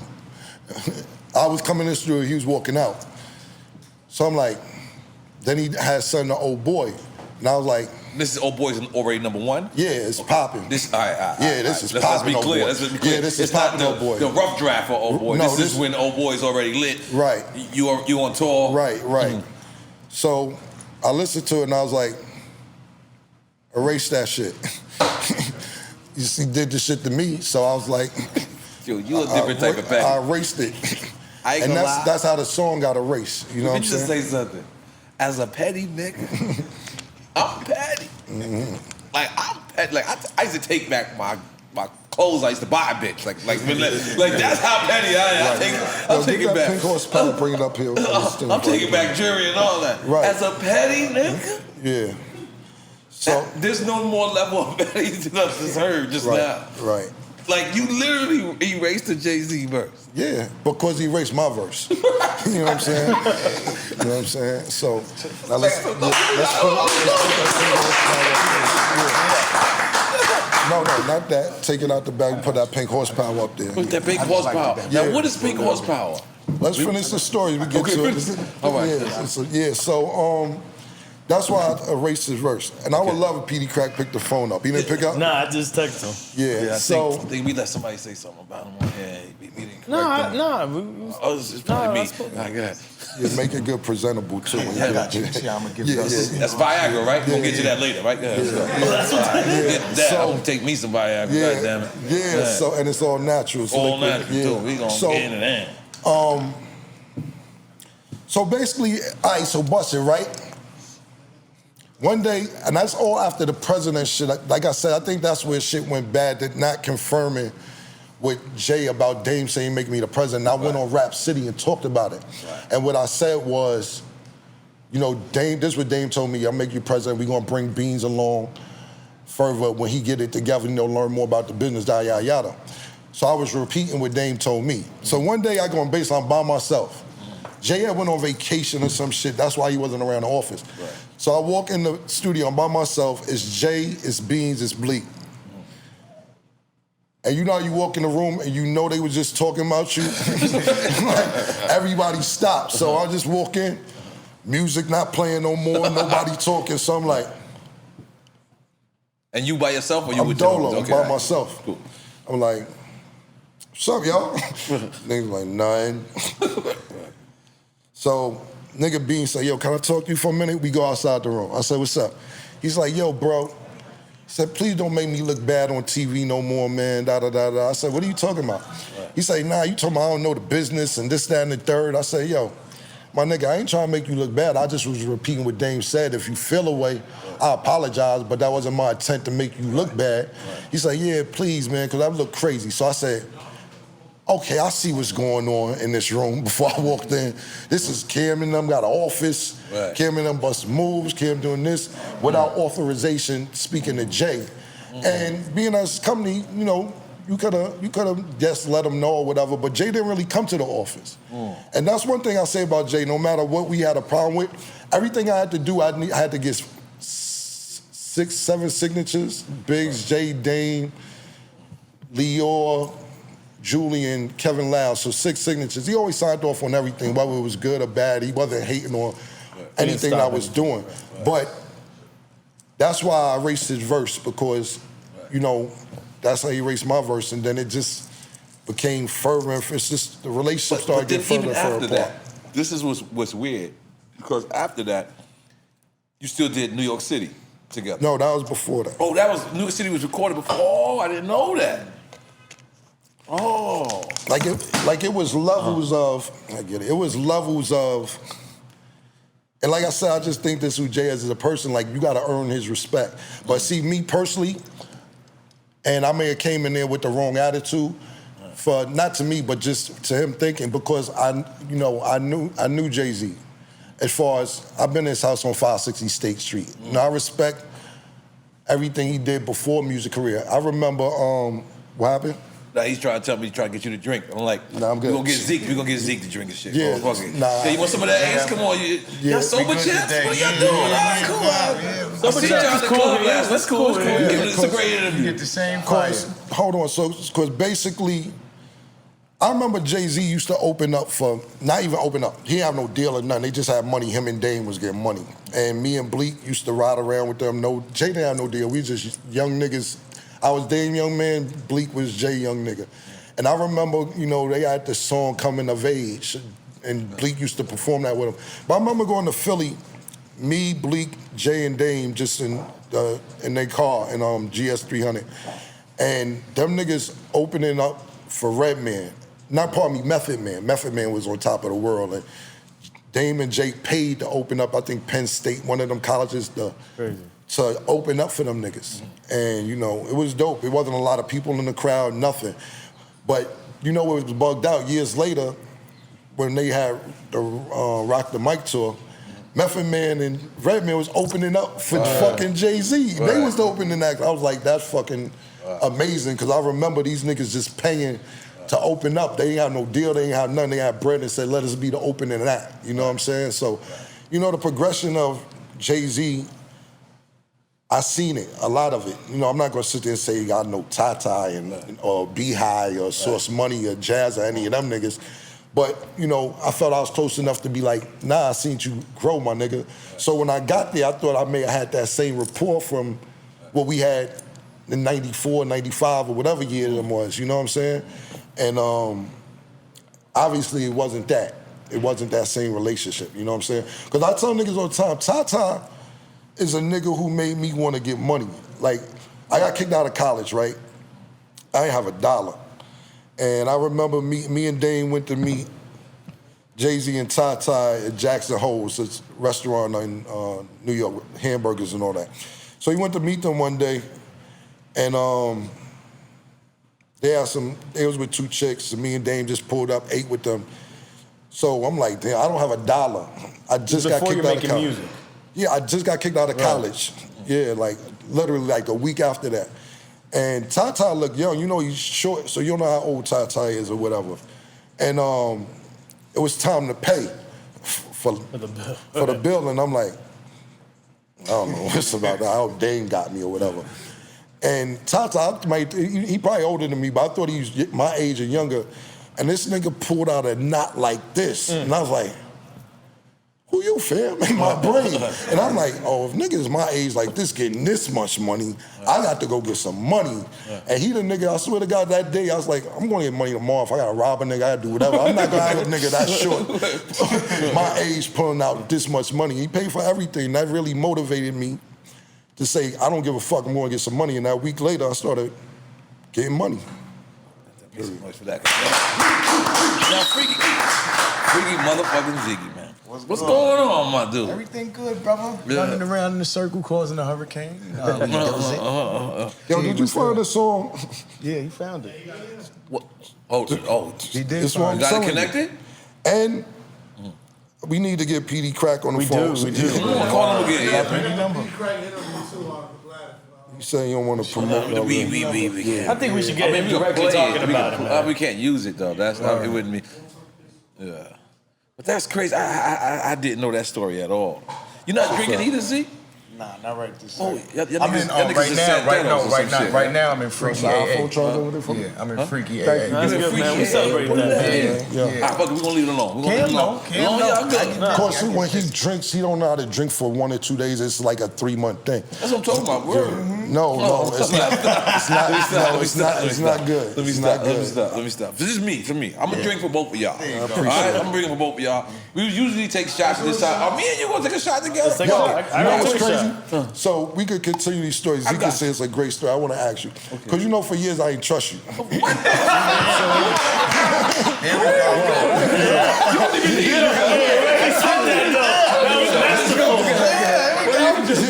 That was a matter of fact. Hung out like the last 2-3 weeks.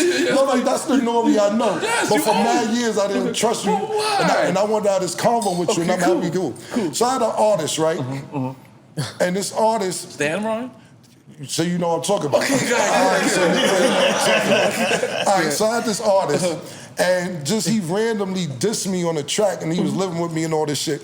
So on the track, now I used to come fuck with you in the Bronx, murder unit, all this shit. I used to come fuck with you hard. You know what I'm saying? I'm like, no, my man, I go to Bronx, fuck with you. So on this record, he's dissing me. You know what I'm saying? And it's another nigga dissing me that I know. And at the end of the record, talking mad shit like, yeah, fuck you, Cam, this, that, and that. I'm like, I'm gonna whip these niggas out, the two artists. But we don't even know what type of time these other niggas is on. So we sitting there listening, and I'm like, N.O.R.E. had to approve this. Like, yo, nigga, you didn't call me about it, you ain't say nothing, and them is your niggas. And I'm like, We'll let you finish, but and I'm like, I got the easiest explanation in the world. And I'm like, why is Murder Unit dissing us? And this N.O.R.E. niggas, and N.O.R.E. never called and said nothing about this shit. But I'm like, N.O.R.E. knows about this. Why the fuck did this happen and we supposed to all be cool? Because that shit blindsided us, bro. We probably was up there a week before that, fucking with you. And I'm like, what happened? You want me to tell you what happened? You tell me what. I have no idea. Simple explanation. That shit had nothing to do with me at all. But you know what I'm talking about. Point blank. I've learned after, this is what I learned. When me and you met in Ohio, I don't know if you remember that. One-on-one, it's me and you one-on-one. I knew you wasn't fucking with me. I knew it was something in the air. And I'm in Ohio, and you tracked me down. You knew what hotel I was at and everything. Like, where you at, I said, all right, cool. Me and you came, and that's when I knew something was going on. I kid you not. You know, one of my best advices that somebody ever told me was, it's just like I'm doing today. I had to be a fan of you in order to interview you because we were like competing. We were on the same level. Right. So I'm really not paying attention to nobody else's space. Right. I swear to you. Like you can look at me in my eyes right now. I really didn't know. Like that time in Ohio when you that was the first time I heard that shit. It's because we didn't have Twitter back then. So for this record existed or something like that existed, and if less people came and told me to my face, yo, this is what I just did, I didn't know what was going on. Like I was really, thinking to myself, because that was your niggas. I was really the number one nigga in my world, Kev. Right. You the number one nigga. I wasn't paying attention in nobody else's world. So when you actually told me that time, that was actually information to my ears. Okay. Like that's real talk. Listen, I'm gonna believe. I love this conversation. I love this shit because I needed to know because I'm like, damn. Cam is definitely acting funny with me. Yeah, but and me, let me tell you something. I did a What documentary, and it was 5 artists that I called first, and you were one of the artists that I called. So for us going from that, your first Summer Jam, I was your motherfucking guest. Right. Your first 2 albums, I'm on there. Right. So I never really knew That's why I was confused. When the energy shifted. And guess what, nigga? Me too.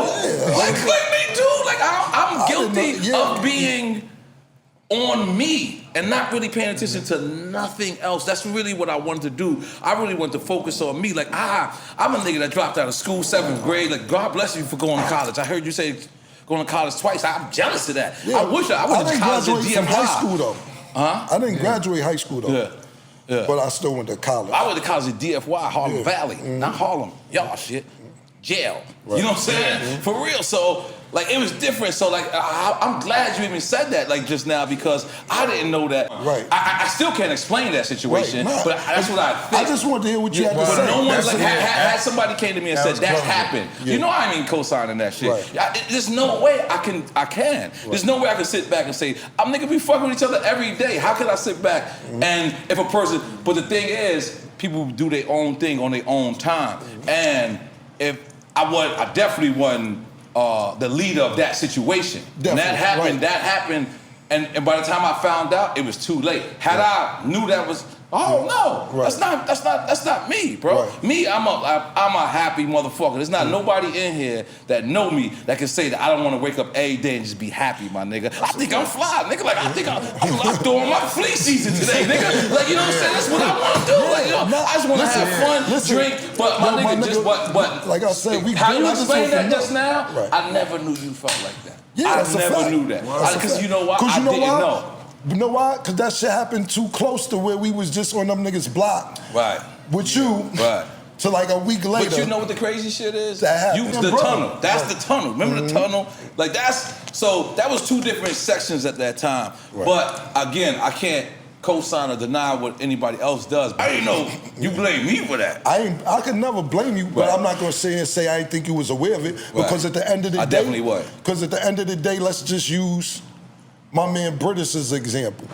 If he go do something like that, and that's my muscle, my main, I'm not saying that was your muscle, because I know your Uncle Wild and Queens niggas, whoever else. Right. But I'm just saying at that time, I'm gonna hear about it from my man. And I thought that was your man. Yeah, so that is my man. I think I know who you're talking about.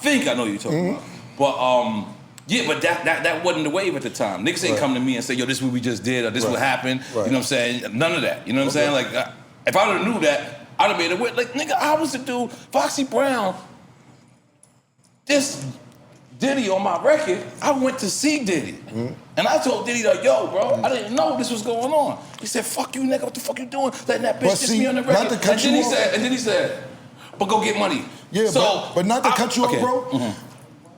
Foxy Brown and Diddy, this was some other shit. Right. This wasn't no music shit. No, I just brought that up. I brought that up because had I knew, it would have been the same protocol. That's all I bring that up. You know, it would have been the same protocol. This was some street shit. Right. So that's why I was more like, all right, we cleared that situation up. I don't know if we could trust N.O.R.E. You know what I'm saying? So, period. But I'm glad we hung out the other day and all that, and we back to where we need to be. Pause.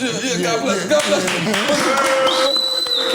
That's how you resolve that. But this is what you had to do. You had to actually listen to the people that's around you, because everyone that's around you, like people like 2Gs, people that fuck with me, you had to ask them and say, is N.O.R.E. a slime nigga like that? Like, I know they call me slime, you know what I mean? But I'm not slime. I'm Yonde. You ain't never do nothing to me. You ain't never do nothing to me to make me feel feel like that. And you know what? That's why I noticed that the other day with us, it's communication. Right. Like, had you just picked up the phone and called me, just ask me, yo, listen, Slime, straight up, boom, boom, boom, boom. Because, like I said, like, while you number one and I'm number one, I'm not paying attention to how you get number one. I'm not paying attention. I'm out there, I'm doing my shit. I wasn't really paying attention. I swear to God, like, Trash had a diss record for me. It took me 8 months to hear it. Like, cause I'm out there doing me. Like, I was just really so in case, and this is as a man, in case you thought I really had something to do with that, I don't even know who Stan is. I know that came from because they said he still look like me, but they say you look like me. Like, people coming up to me like, yo, Cam. I'm like, what? I don't look like that nigga at all, man. Listen, bro, like I said, bro, that's been water under the bridge, but I just wanted to ask you about it. I like that because the industry got to see our gap. Like, you on my first solo album, I'm on your first album, and then they see a gap from us, and then these pictures come out, us with Bubba Wallace. It's mad random, right? Like us hanging out, we sitting in a cigar bar. So I'm glad that you addressed that point. I'm glad because as men, and I knew there was something. I wish I would have knew that because I could have easily picked up the phone and said, "You wildin', y'all." But I don't know what's going on. Sometimes I'm in my zone, and everybody else is kind of their bosses too. But what I'm gonna say is this: today, as grown men, I respect everything you're saying and believe everything you're saying. Right. I wouldn't have believed you if you told me that at that time. This is so terrible. You know what I'm saying? I'm be honest with you now. Because as a grown man, I believe everything you telling me. As somebody 25, 26, 27, I'm be like, ain't no way in the world N.O.R.E don't know this. You know what I'm saying? So, but as a grown man, I do respect and believe everything you telling me right now. Like when Jim says being a rapper is the most dangerous job, I believe him. You know why I believe him? Because they know who we are as their enemies. I don't know who my enemy is. I don't know who a nigga who I could look. One of these guys could have came around and their girl was over there. She looked at me crazy, and boom, he just got it on me. Like I don't know that. So, you know, to reiterate what I'm saying, I'm glad you addressed that. I'm glad you said that. I apologize if you ever thought that, but look, you know bro, what? Communication is key, and it's not for me and you right now. Because like I said, that's water under the bridge. But this is for people, you know, like a Future or a Drake or somebody. Because my dude, we were supposed to do Starsky and Hutch. We were supposed to do 15 million films together. Like we are the Blues Brothers. I don't know if you know that. Like I ain't gonna lie, nigga, I got a personality too. I'm kind of funny too. I just motherfucker kill. Like, you know what I'm saying? Like, come on, man, nigga. So I apologize for. You ain't gotta apologize. No, I just want to talk about it. If I was supposed to boss up in a time where I didn't, you know what I'm saying? Because that's probably what I'm. If I'm guilty of anything, it's like once I did, I was supposed to do more to correct it. It's all good, you know what I'm saying? But I didn't. But we got a lot more shit to do moving forward, bro. We got a bunch more shit to do. Because let's make fucking your name 29 seats. Let's do a shot. By the way, Petey called in. He's ready, but we're trying to figure out how to phone. No, this was too good. This was too good. You had to let us talk. You had to let us talk. Okay, let's go then. You gonna get Petey? No, we're trying to figure out the FaceTime. He doesn't have an iPhone, so he's. So put it on speaker and let him Okay. They know that voice. Let's see. Let's call. Is it going to your mic pause? Did you invent pause? I didn't invent nothing. Like I didn't invent nothing. I just say no homo, but I don't know if that's politically correct these days. You know what I'm saying? Crack, you there? I didn't invent that. That's my niggas from the east side. That's P. Crack? Crack. What's good? Make some noise for P. Crack! Cam want to talk to you. Yo. What up? This What up, Keller? What's up? shit, you. How you doing? You all right? Yeah, I'm alright, man. What y'all up to up there? Y'all been no good? What the fuck is going on? Nothing. I'm gonna lock your number, and I miss you like a motherfucker. Pause, man. I love this nigga. Yo, I love this nigga. Yo, I love this nigga. This nigga. He has this nigga is genuine, no filter, period. Yo, so listen, I'm telling this story about how the whole shit started with you at Roc-A-Fella, and they like, Cam, they not saying they don't believe me, but they like, are you sure? And I was telling them, could you tell them how we met real quick? Yeah, to keep it real brief, you ready right now? Yeah. All right, so check it. There was a DJ named Coriac in Philly throwing like these. This before I got signed or anything. He used to throw these joints that he let niggas perform at. And Cam and Coriac was real tight. So Cam would come to Philly a lot. I always hear about him. I always hear about some shit. I don't know. Not to get into that bullshit, but anyway. I had a hair salon out there. Right, the chick with the hair salon. So we always knew about that shit. So. I performed at the joint, and Cam was in the building. He heard it. The next day, he must have got my number from Corey. He called me direct, like, yo, what's good? I knew the voice from the rip. I'm like, oh, shit, I'm a big Cam Round fan. That's my man now. But even before, since 357 and all that, you know what I mean? I'm a fan of hip-hop, period. So I'm hyped. I got Cam on the phone. He like, yo, I want to do that song, that joint that you be saying. The Mac goes, ring. I said, that's one for Petey Crack. We could do it over. What's up? He said, come up to New York, bring it with you. I'm going to meet you there at Baseline. Just leave it there, matter of fact. I got it there. I left it at Baseline. The next day, he came in the middle of the night. Him and Earls got busy on that joint. I come in the next day after, they verses is on it. I'm in there. I'm in the main room. I'm excited. Me and the engineer. Jay walks in. I'm playing this shit for everybody that walk in because I'm just geeking because I got a drink with Cam. This shit about to go down for me. That's in my head. You know what I mean? I'm hype. Jay walk in. I'm like, yo, check this shit out. I play it. I play my part. I come on. I don't know who came on first. Yeah, I come on first. And Cam was right after me. And soon as Cam verse come on, like, he told the engineer, yo, stop that shit. He stopped it. He like, yo, delete that shit. I looked up like, yo, hold up. What the fuck is going on? He's like, yo, delete that shit. You good, Crack. You don't need them niggas on that joint. Just do what you gotta do your thing. And just walked out the room and shit. I'm stuck. I'm sitting there looking crazy. I'm like, oh shit, I just had a feature with the nigga Cam. Nigga that deleted my shit. So a couple days later, I'm in New York. I'm about to fly to LA. Cam, I got a call from, I think it was Sherry or somebody from the office. Was like, yo, Petey, I said, I'm about to leave. She's like, hold up, Cam on the line. He want to talk to you. I get on the phone with him. He's like, yo, Crack, man. Yo, man, we all fuck with you, L. Everybody like you, man. Freaky, everybody. And if you want, man, you always got a home over here with us, over with the Dipset niggas. I said, I appreciate that, man, but I'm going to ride this shit out with these niggas. And by him telling me, like, being so genuine with me right there and just keeping it funky with me like that, I just had to tell him, like, yo, bro, I was in the studio. This nigga Jay deleted your verse.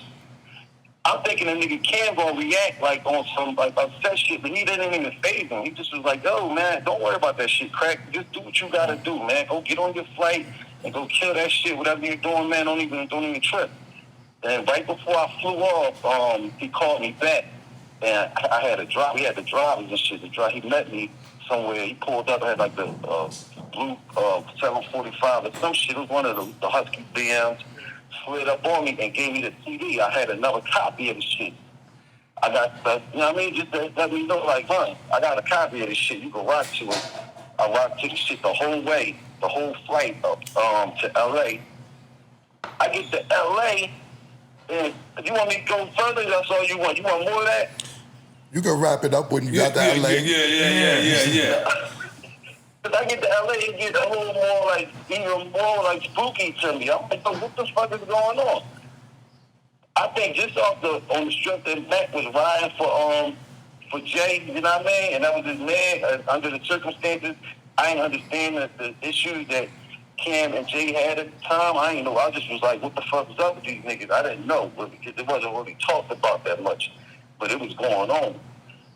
So I get to LA. I play the CD. I'm banging the CD the whole way. I know all the words that everybody verses and everything. I get to LA, go up to the room. I think Beans and Leaf was playing the game in the suite. Put it in the CD.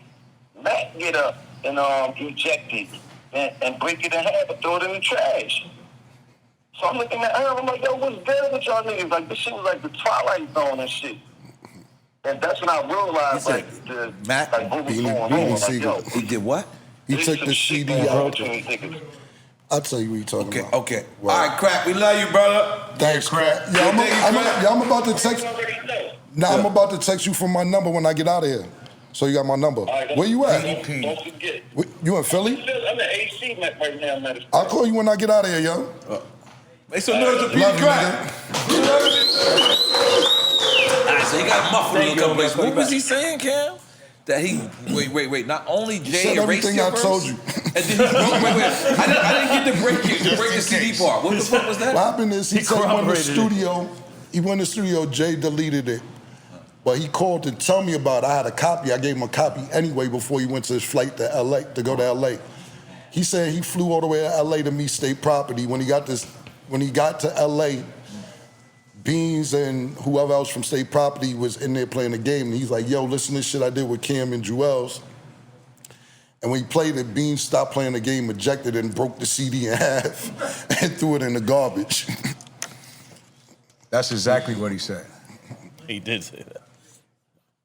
Now, me and you, our only record after that was with R. Kelly and Jay-Z. Me, you, Jay-Z. How the fuck did you get on that record?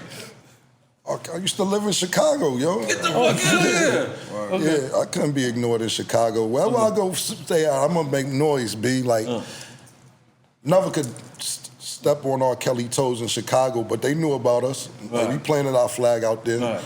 So I got to do Chicago, Dipset Chicago weekends, all that shit. So you wanted to fuck with me. And like his manager at the time, George and Regina Daniels, they took me in. They really like took a liking to me and shit. So they was heavy in the city, especially George Daniels. You laid your verse, was R. Kelly there? I ain't gonna say it, tell you I remember. I don't even remember. You know, I did a few songs with R. Kelly. Remember, we did a video on Cali and all that. So that particular time, I'm not sure if R. Kelly was there or not. But, you know, we used to fuck around. Pause. You gotta be careful. No, y'all say no petty. You gotta be careful, petty, man. All right, we got a segment on the show called Quick Time with Slime, right? Now, Quick Time with Slime means you can pick one or the other, right? Usually, if the person pick both, we take a shot for it. But being that y'all are Santanos or something, y'all, something going down, you know, something going down over there, y'all motherfuckers in the church or something in the daytime. So don't worry, we gonna hold y'all down. I'm gonna take. Wait, you ain't got regular Ciroc, Lee? I'll take the fucking white grape. This is terrible. You sure? You look like you want. Oh, I forgot. Y'all already told me your story. My bad. I ain't not drinking. My bad. He not drinking. He not. So we'll Butch Rock. You ain't bring no Butch Rocky teriyaki. I got the drinking face. I can't lie to you, man. I can't lie to you, my friend, man. I know you for years, man. I know you for years. So, all right, cool. So, all right, cool. Until it comes, let's make it going on. He ain't got the regular Ciroc. All right, good.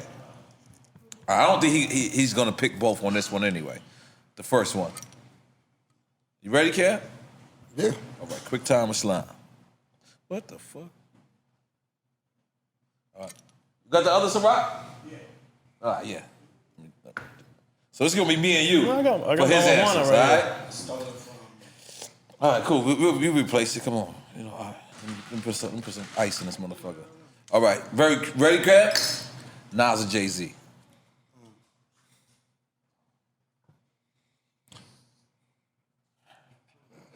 I don't know, man. You gonna make us drink on top? So, if you don't pick one, we gotta drink. If you say both, we gotta drink. If you say both, we gotta drink. Please don't do that. Don't do us like that. Pick one. Nah, I ain't mad if you do both. Pick one, God. Say both. I'm gonna go with Jay-Z if I got to, but it's really hard. That's hard. It's hard. It's really hard to pick. You know what? Let me tell you something, right? Y'all can feel the drink. I'm tell you a story. Okay. Real quick, a quick story. I ain't gonna drag you. Cool. When I was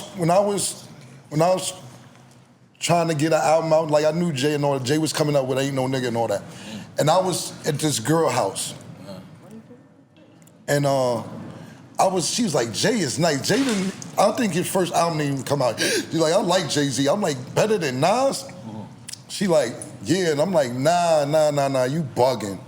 You bugging. You like, Nas is the nigga. Nas, you're bugging.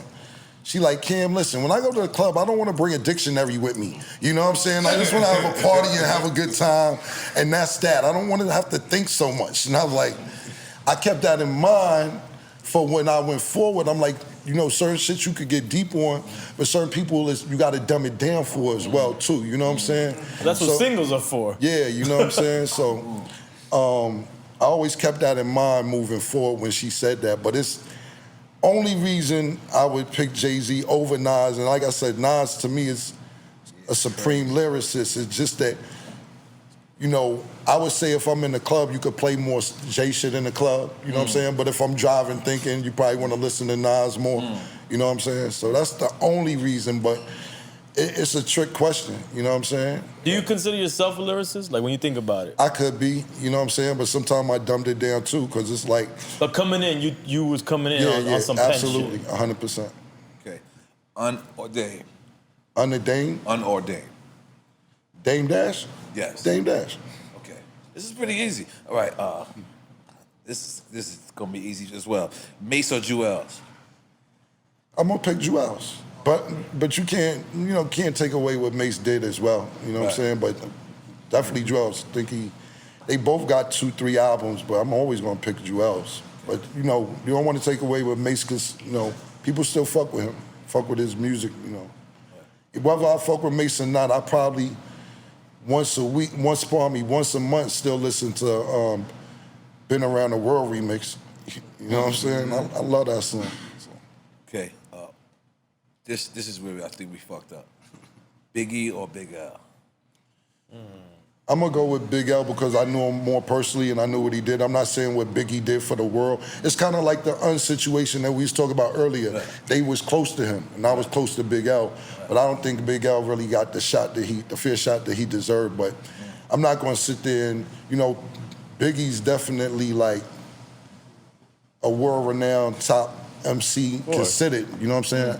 I fuck around and say Biggie and go to Lennox and get hit over my head for not saying Big L. You know what I'm saying? And you potentially know like what Big L would have been on Roc-A-Fella. Right. Because he was supposed to know. Did you see that clip where Big L bigged us up? He's like, yo, I want to do what Cam and N.O.R.E is doing. 'Cause 1998 was a fucking great year. Right, 100%. Did you see that clip where Big L was like bigging us up? Did you, No, I ain't see it. I'll send it to you. Yeah, send it to it's me, dope. yeah. It was me, you. I think me, you, DMX was like the top 3 dudes at the time. Right. And Big L is like right before. Big L's one of the best to do it. And man. he bigged us up. Like he was like, yo, I love the way that they doing it. Okay, but moving on. Okay, LeBron or Jordan?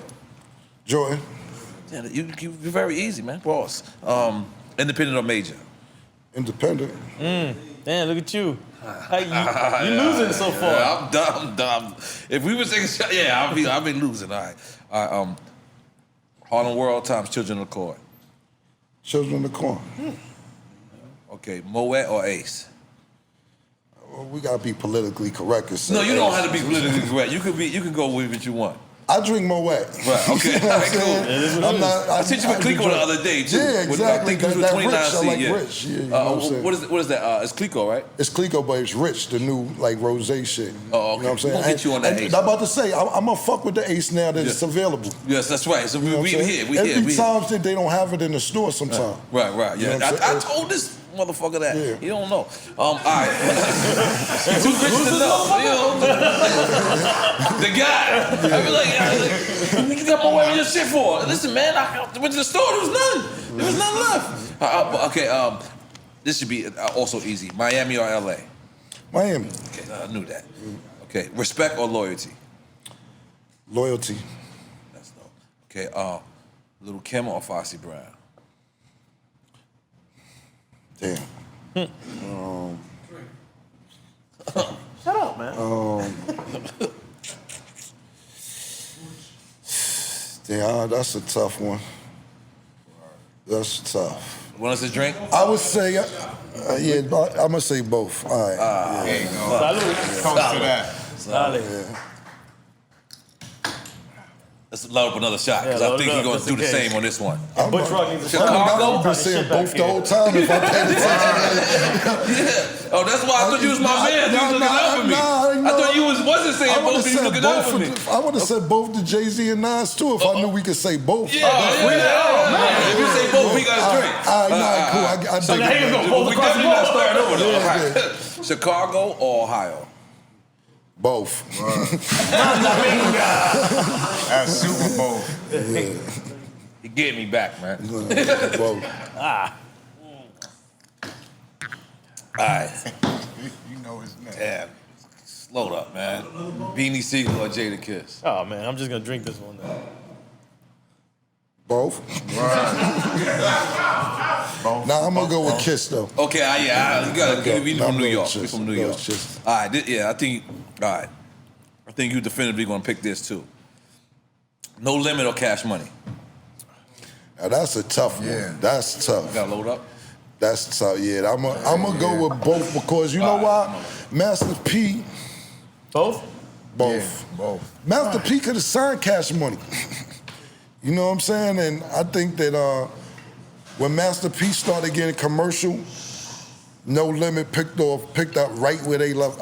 Cash Money picked up right where No Limit left off when they started doing a lot of commercial shit. So we taking a shot to that. Yeah. All right. But P paved the way. I'm gonna load myself up. I feel like you're gonna go both on this one too. I feel like I'm just gonna go double. Just go out the bottle now. Just Blaze or Kanye? Nah, I think you gonna pick. I don't know. I think I know who you gonna pick. They both good, man. Holy shit. They both good. I'm gonna pick somebody for you. I would say Kanye because he got more. I like Just shit too. Just is definitive. It's very rare Just plays beats I don't like. Every time he plays some shit, I think he know what I want to hear. So I can't even remember the time I tell him to skip past a record or if he plays beats. Yeah. But Kanye. Yeah, but he said Kanye, but he said. No, but I'm telling you for my personal liking, but I'm just, I'm not being biased because Kanye make beats for himself. He make beats for other people. Right. He rap over his own fucking beats. I remember that was a big thing when he got the Roc-A-Fella. Be like, you want to keep the shits for yourself? You know what I'm saying? When he started rapping, he was like, yo, and so now the heat gonna be for yourself. So I'm gonna say Kanye because he's an artist as well. And this is the last one of them both. I do not know what you're gonna pick on this one. The locks of state property.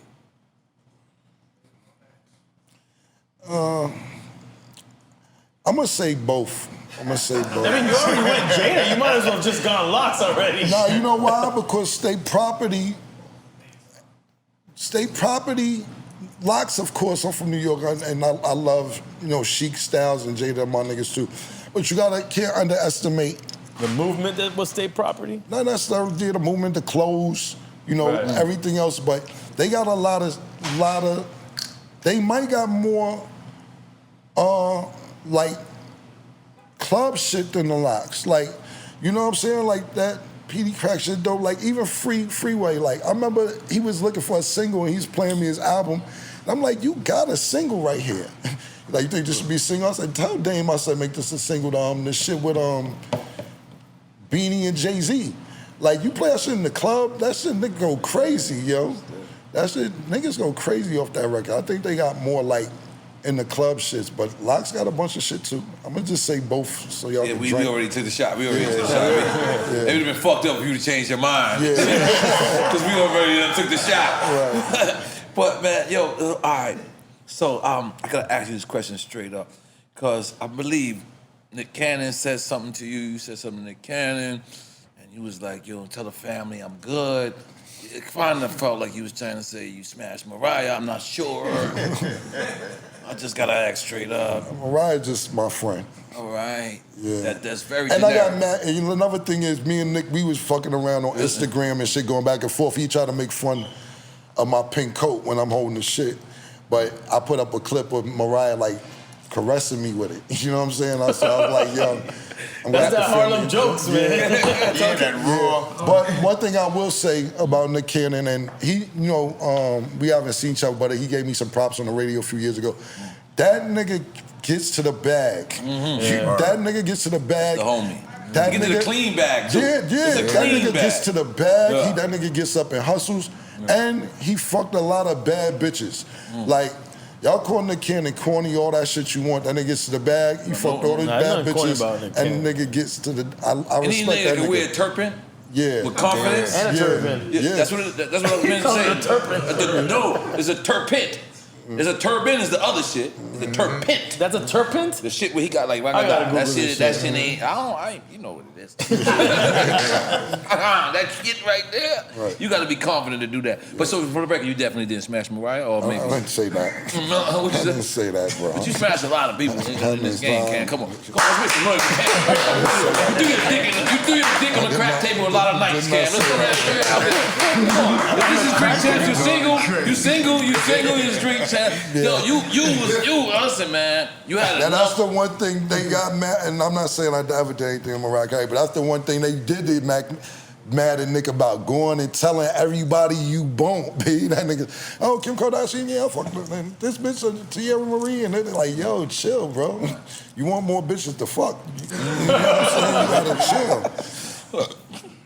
I wasn't ready for the answer. You good. Man, you gotta be cool. It's good. You gotta do that. You gonna run and tell everything, you ain't gonna get the next bitch. Right.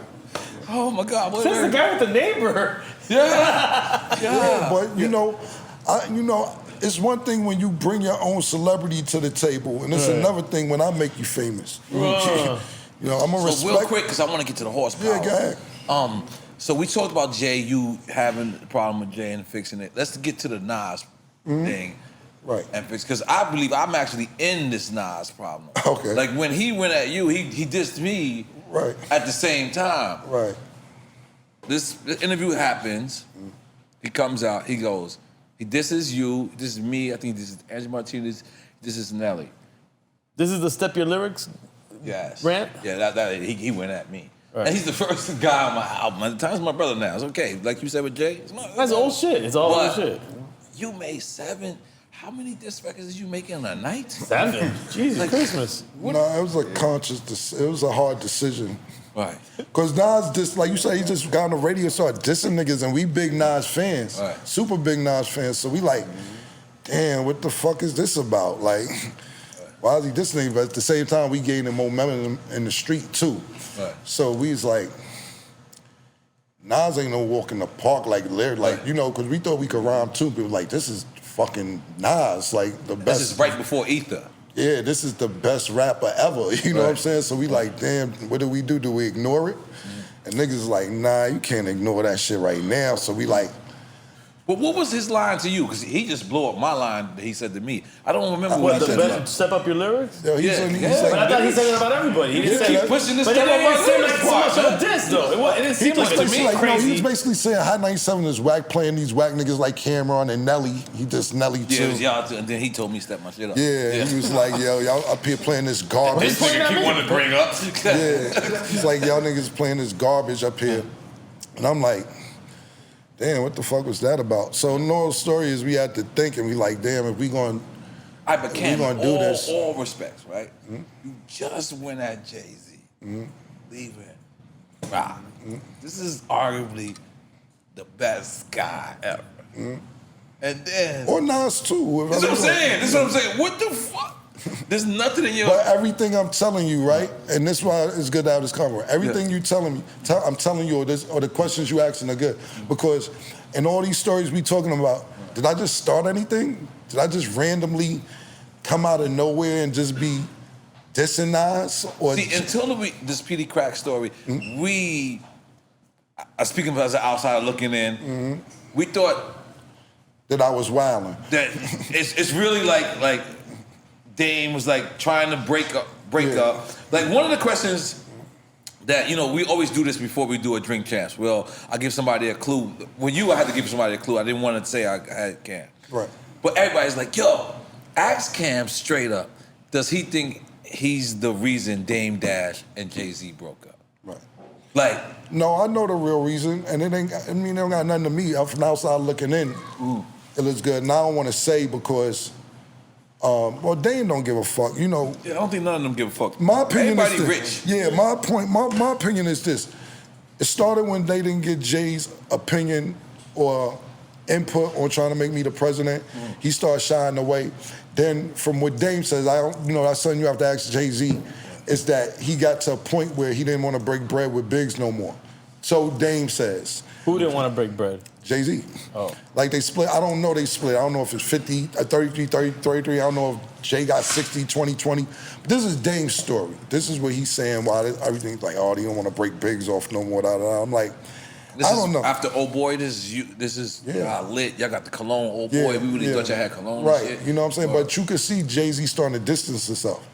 He'll be around, but you can see it. You know what I'm saying? Like, you know, if nigga come to office 5 days a week, then it gotta be too much weird for drink, y'all because OG Warren is with him, who's also another Harlem guy that y'all grew up with. Warren, my man, like Warren used to tell me come to baseline where I want, this your house. Like, not overstepping Jay-Z. So describe that situation, like when you feel like this situation, because like I said, so many people are fans of you and fans of this show. Right. That people that was the direct question. That's the most direct question. No, anything you want to talk about. Did you think that Cam was the direct breakup of it? So I think that's something that you have to ask Jay or Dame or whoever. Right. But me personally, I just think it is lack of communication. And Jay-Z wasn't, not saying respecting, he wasn't digging how shit was being ran when he wasn't around. That's what I think. And, you know, because Jay, when I got there, Jay wasn't coming to office every day. You know what I'm saying? And I don't think he necessarily liked everything that was going on in the office. You know, whether it's decisions being made without him being talked to about it or anything like that, to where he probably was planning to do shit on his own before it came to light anyway. But it's something you have to ask him. Me personally, do I think my situation played a role? Yeah, but not purposely that I did anything. Right, that's the question. I just think, and that's why I said I didn't want to go there. I just think that we bought too much there to where like, yo, you got state property there. And I don't want to use the word falling in line or bleak there. And I don't want, like I said, not falling in line because they more considered family. But we came there as almost like we fuck with y'all, but we can't wait. Yeah, we can't wait. We don't want to wait for y'all to say, yo, this is going on. All right, cool. I'm gonna go to the niggas y'all fuck with and bust these moves, and this, that, and the third. And then we just got overwhelmed to where it's like, how the fuck? Like I told you, Sparks Nines came in the office for Philly. Like, how Cam get office?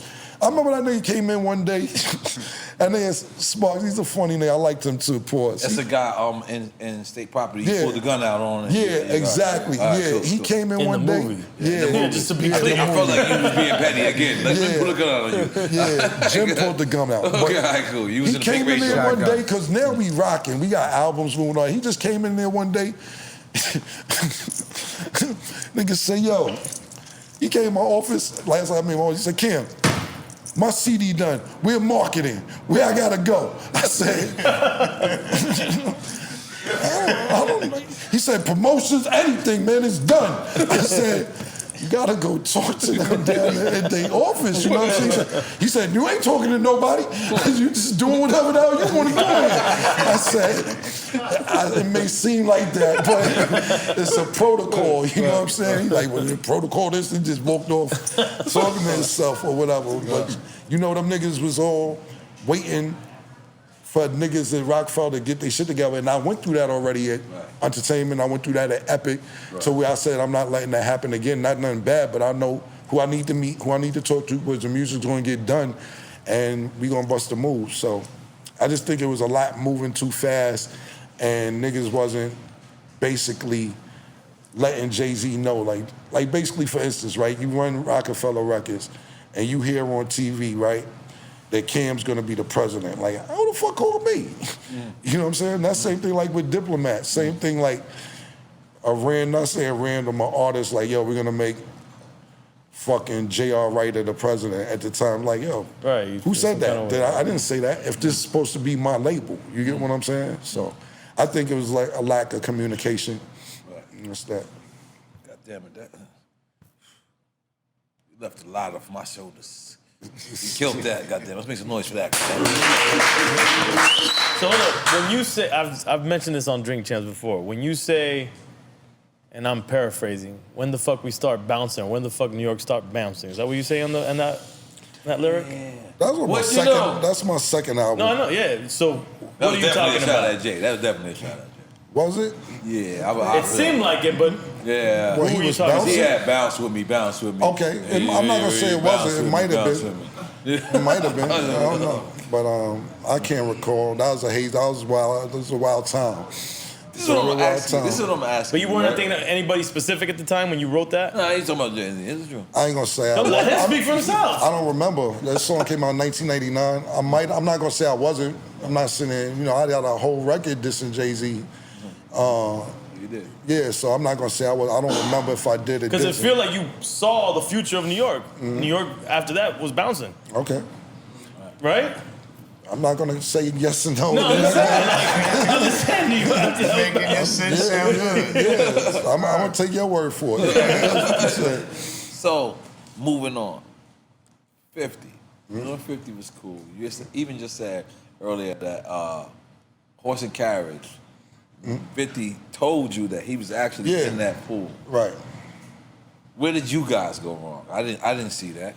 What happened was, you know, so basically Jimmy went over to Koch Records, and we started doing a lot of business with Koch Records, and Koch was a label that wasn't that popular at the time, you know what I'm saying? Right. So 50 started, and we was the only biggest artist there at the time. They had a bunch of niggas who wasn't popping. They want to go in a bag.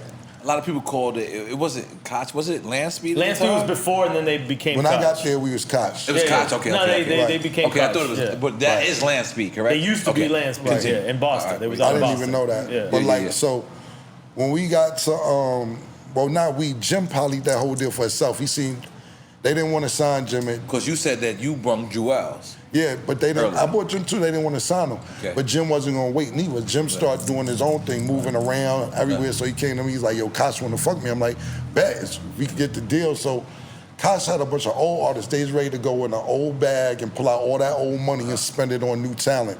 And if it coincided with the same time we was doing our shit at Def Jam, it was perfect. So when we started, I brought other artists over there, Duke the God and others, other artists I was dealing with. So 50's on the radio saying that it's the graveyard for rappers. Right. He's like, that's the graveyard. Niggas over there, they go over there to die. Right. You know what I'm saying? Right. So we just took offense to it because we like, yo, who else you talking about? Like nobody been talking about Koch for us since we know, because I didn't even know about him until Jim told me about him. Yeah, but they used to be Land Speed. That's the reason why he was talking about. Oh, I didn't know you ain't know that. No, I didn't know that. So when he was saying, he didn't say Land Speed, he said Koch. You was in Bob Perry office or Alan Grumlock office? Alan Grumlock. Okay, go ahead. So so we was going through it, and then I just got on the phone and we just went back and forth with it. But I just took offense to Koch was like our home too, as far as Def Jam and everything else. We took Koch like that was our crib. Like we used to go in there. Wow, like Zeke always tell me about how it was like one day. I thought you should just calm down, Zeke. I don't know. I'm just throwing it out there. He's like, me? I don't know what's going on, Zeke. I know you for 25. Yeah, I don't know. You just here just chilling. I don't know. I'm not getting it. Like I'm used to you doing something, but it's okay. I like you. You might be you own shops and shit like that. That's right. In North Carolina, right? Yeah, you out there doing your shit. Okay, yeah, okay. So when we finish your shit, and let's go keep going. No, I was just saying that. Well, Zeke can tell he's around for that.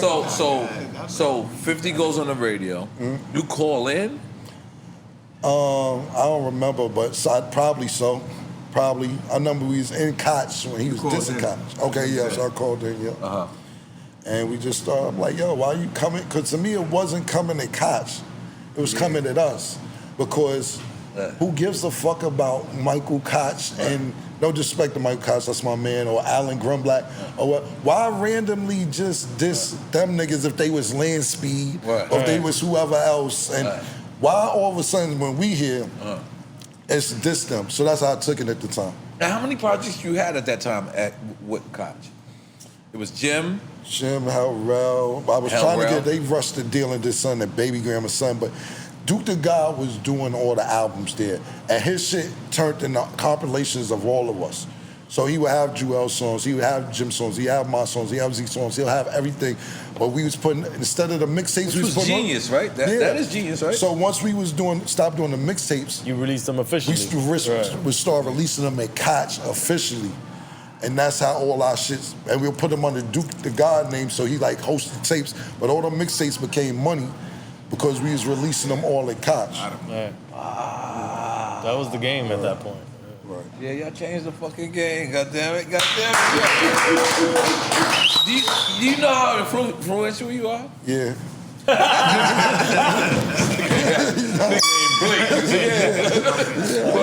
I mean, it's some real shit. Like, I don't know what the fuck pink horsepower is, but I'm about to take a shot of that. Oh no, I got a case for you. If it's for, don't take a shot right now. But no. I'm going home in a second, nigga. I got my time limit. I'm about to say, that's all natural. It's from Africa, straight up. It ain't no gas station pills or nothing. But hold on, we didn't introduce pink power at all. So you say it's from Africa. People that's listening, because we got a big audience that listen and that can't watch this right now. All the truck drivers out there. So describe. So basically, pink horsepower is it's an all natural supplement, similar to Cialis, similar to Viagra. It's tree bark, it's roots, leaves, all made in. I don't want to say Ghana, but it's a part of Africa, and we brought it over here so that, if you need a little help in the bedroom, you don't have to take a gas station pill. You don't have to take something from the pharmacy. You could take something all natural, and it's really gonna work.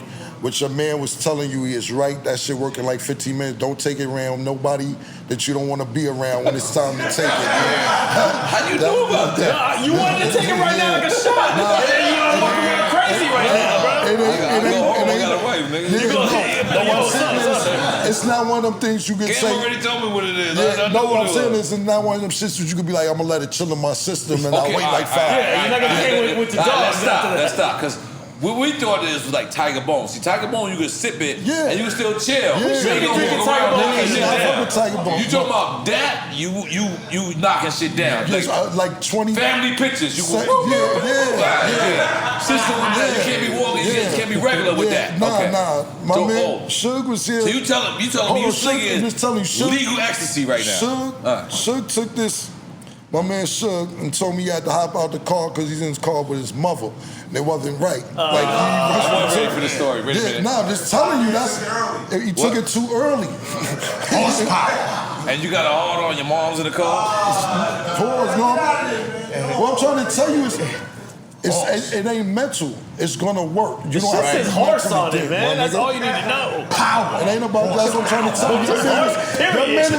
Your man trying to tell you, don't take it because you're gonna be like, this is not a shot. Yeah, my nigga. Take that right before you ain't let's just be clear. You remember the RX pills, the blue RX pills? Niggas don't remember those? Don't act like I was the only nigga fucking with the RX pills. I can tell this nigga. Listen. You ain't fuck with the RX pills? Weekend Prince after the RX pills. Yeah.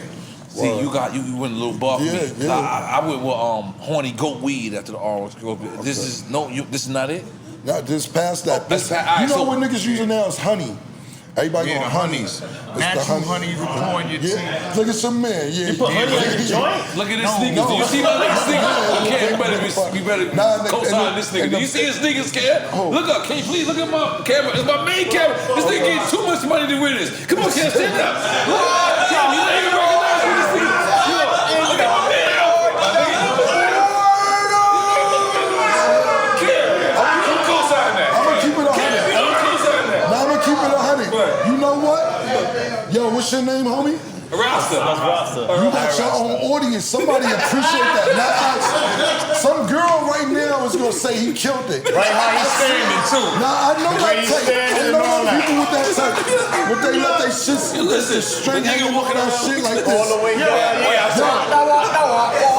He that nigga no homo that Eddie Murphy told about Dexter. Those are custom made by Geppetto, man. Geppetto made those joints right there. What is that, Babe 8? Is that Babe? Babe and Clark? They collaboration failed. I'm gonna be honest. Let's just be clear. You know, a lot of niggas want to do collaboration. Babe and Clark, it didn't work. Discontinue. You know why that nigga's laughing? Discontinue this collection. You know why he laughing? You know why he laughing? Because he like, y'all don't even know. He good over there. He don't even know. But that collaboration didn't work. That collaboration didn't work. I can't believe it. This is great. This is so great. Holy moly guacamole. Okay. Boom. The only time I was glad we got, but the only time I ever been disappointed in you told me you was disappointed in me. Right. Only time I ever was disappointed in you when you and Jim was beefing. Mm-hmm. I didn't understand it. I couldn't get it. How was that? How was that for you? Like when y'all fell out for that? It was 12 minutes to me. Nah, like, if you ever look at it, when then Jim was upset for me for however the 50 million times he's been upset with me, I never dissed Jim. I never fought back. I never did a song. I never fed into that because that's my brother. I know he might be emotional. Jim's a real emotional guy. So you ain't never hear no diss record. You never heard I played Jim or nothing like that. Only thing I ever did was when he went on Funk Master Flex and was saying that I didn't come to shows or anything like that. I did a live, rebuttaling what he said, but I've never dissed Jim, ever, to this day. So it may seem like we going through it or whatever from his end or whatever, but you can't find nothing of me dissing Jim nowhere. I would never diss him, because I know he gets emotional. Y'all fall out, period. I was just like, But that's my point. I didn't like. I love y'all so much, and I wasn't around. He'll fall out with me, but I know him. I know he's upset for the minute. So and I don't know y'all like how y'all know each other pause. Yes. So like, I've never really dissed Jim ever. Like I said, I did one thing, to correct a few things that I thought was wrong when he did the Funk Flex interview, but I know he was really upset at the time. So I was like, let me just clear a couple things up. So, but I've never dissed Jim. It's nowhere you could find where I'd be like, me dissing Jim nowhere. So when he's upset, I just know he's passionate about what he do. He wears his heart on his sleeve, you know, and everything like that. But I already know after a while it's going to wear down and we're going to be good again. So that's why I never really said nothing. You can't pull nothing up with me him dissing him. Right, no. I'm just saying, just a discrepancy, period. Yeah, absolutely. You know, because I love seeing y'all together so much, and that's what I know from y'all. You know what I'm saying? Like I know y'all from the kind of the beginning. Like I know y'all before y'all even called yourself Dipset. All these stories we spoke about today, and I'm not putting Jim in it because that's my family. That's not a. It's no story where I started with nobody. I'm glad we got to clear it up on your show because every time I wanted somebody, you came at me first, or I felt like you did. Did we clarify the 50 Cent thing? Yeah, we just did. He came at Koch. Yeah. Oh, which he felt was coming you did at. say that. We clarified that. Okay. And I was just saying that nobody else was on Koch to just randomly diss Koch. Right. It wasn't like Mobb Deep had got there yet or anybody else that got there. We was the only ones there, so if it was Land Speed or Koch or whoever it was like, why diss them out the blue? Right. For what? These days it's the graveyard for rappers. We the only rappers there right now. Except for Mase, it kind of felt like he was picking on Mase a little bit. Okay, but at the end of the day, I just told you he kept hitting me in my ribs like this 16 different times. Yeah, that nobody even knows about that he's saying. Yeah, like I said, these stories, because there'd be 100 different stories. I could call the same way we call Petey Crack, I call 8, 9 niggas to co-sign. We believe you, Cam. We don't need no co-signs. No, I'm just telling you. That shit Petey Crack just said it was verbatim for what I said. It was. I'm going to just tell you the facts. I'm going to just tell you exactly what happened. So it may seem like I'm picking on them, but if somebody keep poking you, if somebody keep kicking you under the table at dinner. Because he made this diss record. Was you surprised when he that diss record? I was proud of him. Oh, shit. Yeah, I was proud. Gangster, right? Yeah, I'm proud. You know what I'm saying? Like, I was proud of him, man. I was like, y'all felt like fucking, to be honest, I felt like Denzel in Training Day when the nigga... My nigga. You passed the test. Yeah. You know, when he pulled the gun out and said, I'm gonna kill niggas and niggas about to kill him. I'm like, nah, leave him. That's the nigga I was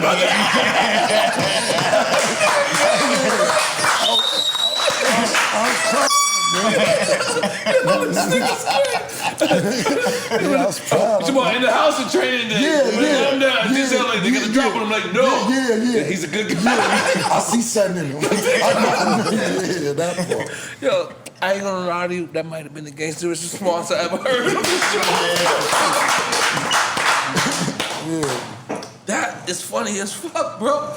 Holy moly, I wasn't ready. I wasn't ready. I've never been this shocked right now. I wasn't ready.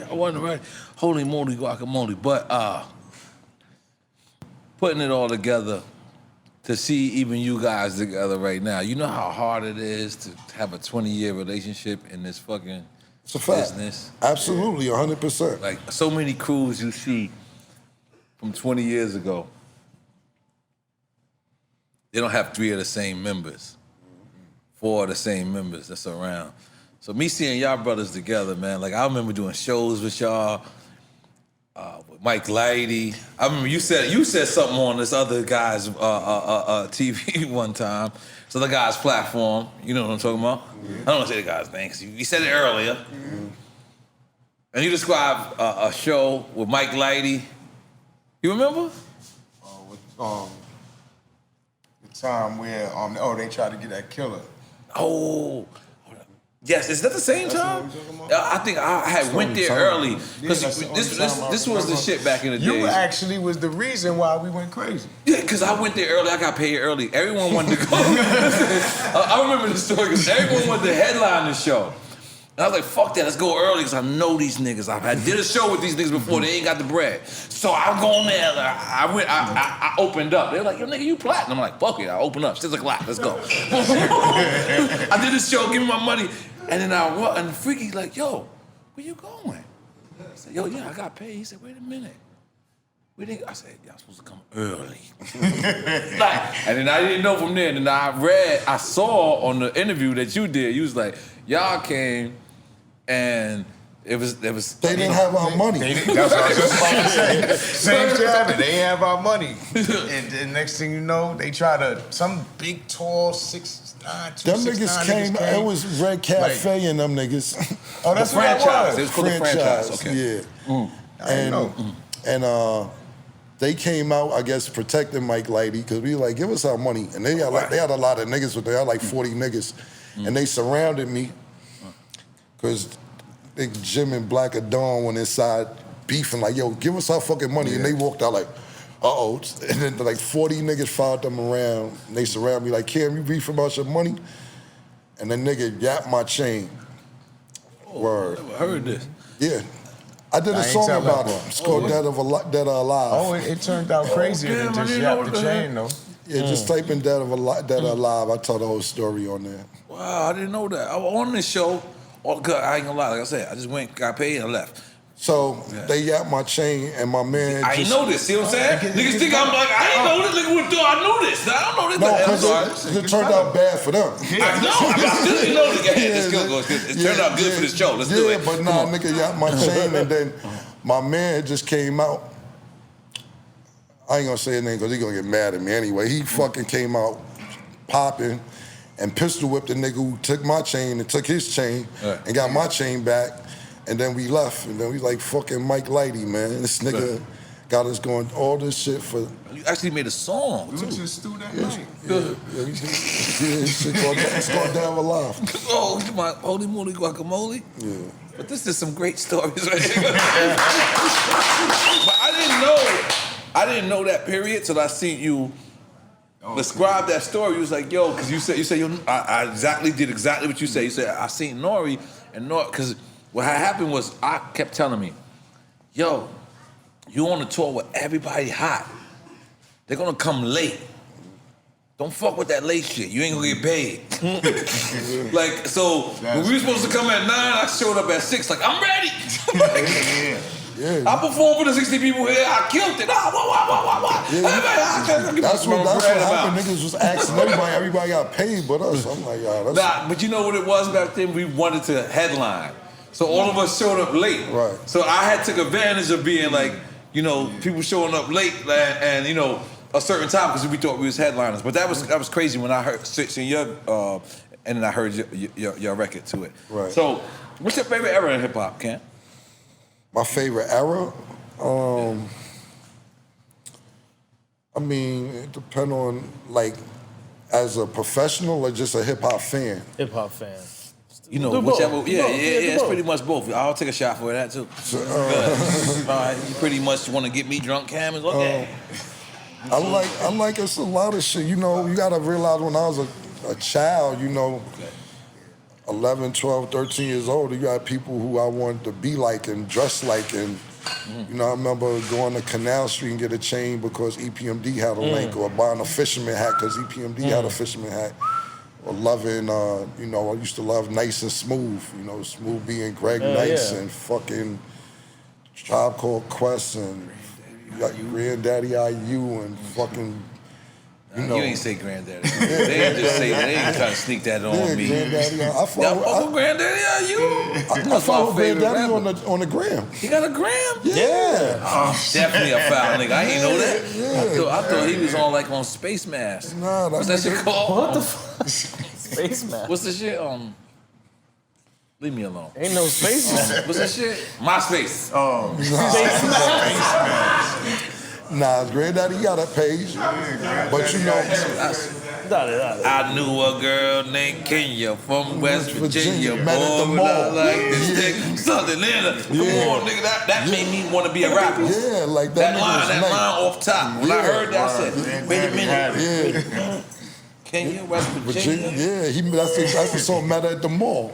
At the mall? Yeah, that's the name of the song. Oh, you remember that Virginia Mall? Early in the '98. Which one? It was like I forget what it's called. What happened though? A lot of pussy. Oh yeah. 1998. Is that not your favorite year of your career? Nah. No. Nah. What was it? Say 02, probably. That old boy? because I got all my niggas on. You know what I'm saying? Like, everybody had a deal. Everybody. This is why I love your career and I love, because I feel like you had Horse and Carriage when I had Super Thug. Mm-hmm. I feel like I had Grimy when you had, I forget what else. Like everything, and Oh Boy, and I had Homeboy. Mm-hmm. And I felt that was so great. Yeah, you know, we did a Paid in Fall tour. Yeah, I remember. Yeah, absolutely. You remember that? But like probably 03, like just being able to have all my niggas on with a deal, whether they had an album out at the time or anything like that, it was just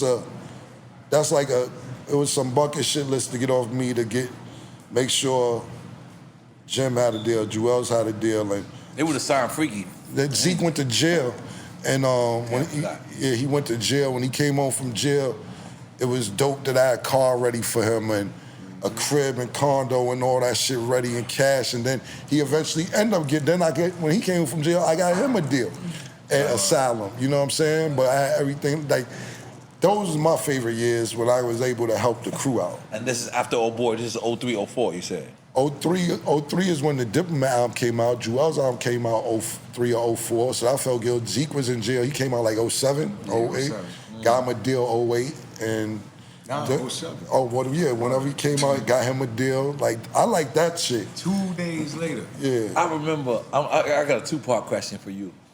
But I remember me looking at your face at one point when Cam and Cam and Jim wasn't seeing eye to eye, and me just looking at your face. I forget what it was. It was through internet. It was through the internet. Mm-hmm. And I remember like that might have been one of the most stressed times of your life.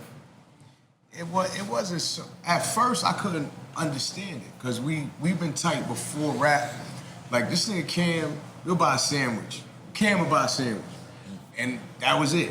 Cam had the sandwich, so we were getting to try to get a piece. Cam would spit on the sandwich. You know what I'm saying? It was like. I understand this analogy, my brother. And it didn't matter. You know what I'm saying? Like, nigga, give us a piece, and he got that way. So that's how close we was. So when I get out of jail, like, then you hear this person did this and that person did that, but I just couldn't gather what was going on because I'm like, all right, so what, he did this or whatever their point was of not wanting to interact with each other. I couldn't believe it, but then I seen it was going on.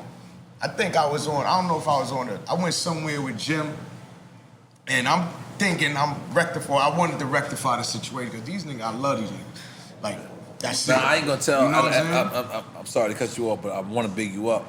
I can tell that everybody, you would have heard this out of everybody. In my opinion, I could be wrong. You could look at me and say, nah, no, I knew these niggas were gonna get it back together. Or you could be like, but at one point, it really seemed like ugly. It really seemed I ain't understand it. You know what I mean? Because I love both of them niggas. Yeah. You know what I'm saying? Like hands down. You know what I mean? When they say what you bring to the table and all that, like I put my soul out here.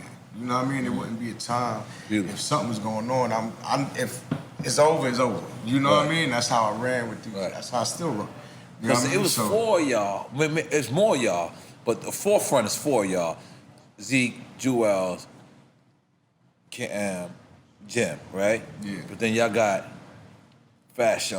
Y'all got Tito, my man from back in the days. Then you got a song we talking about Tito's try to stab Suge Knight. That was hard. I love that. Like, cool. Shoot him down, put me on. All right. You got all these people.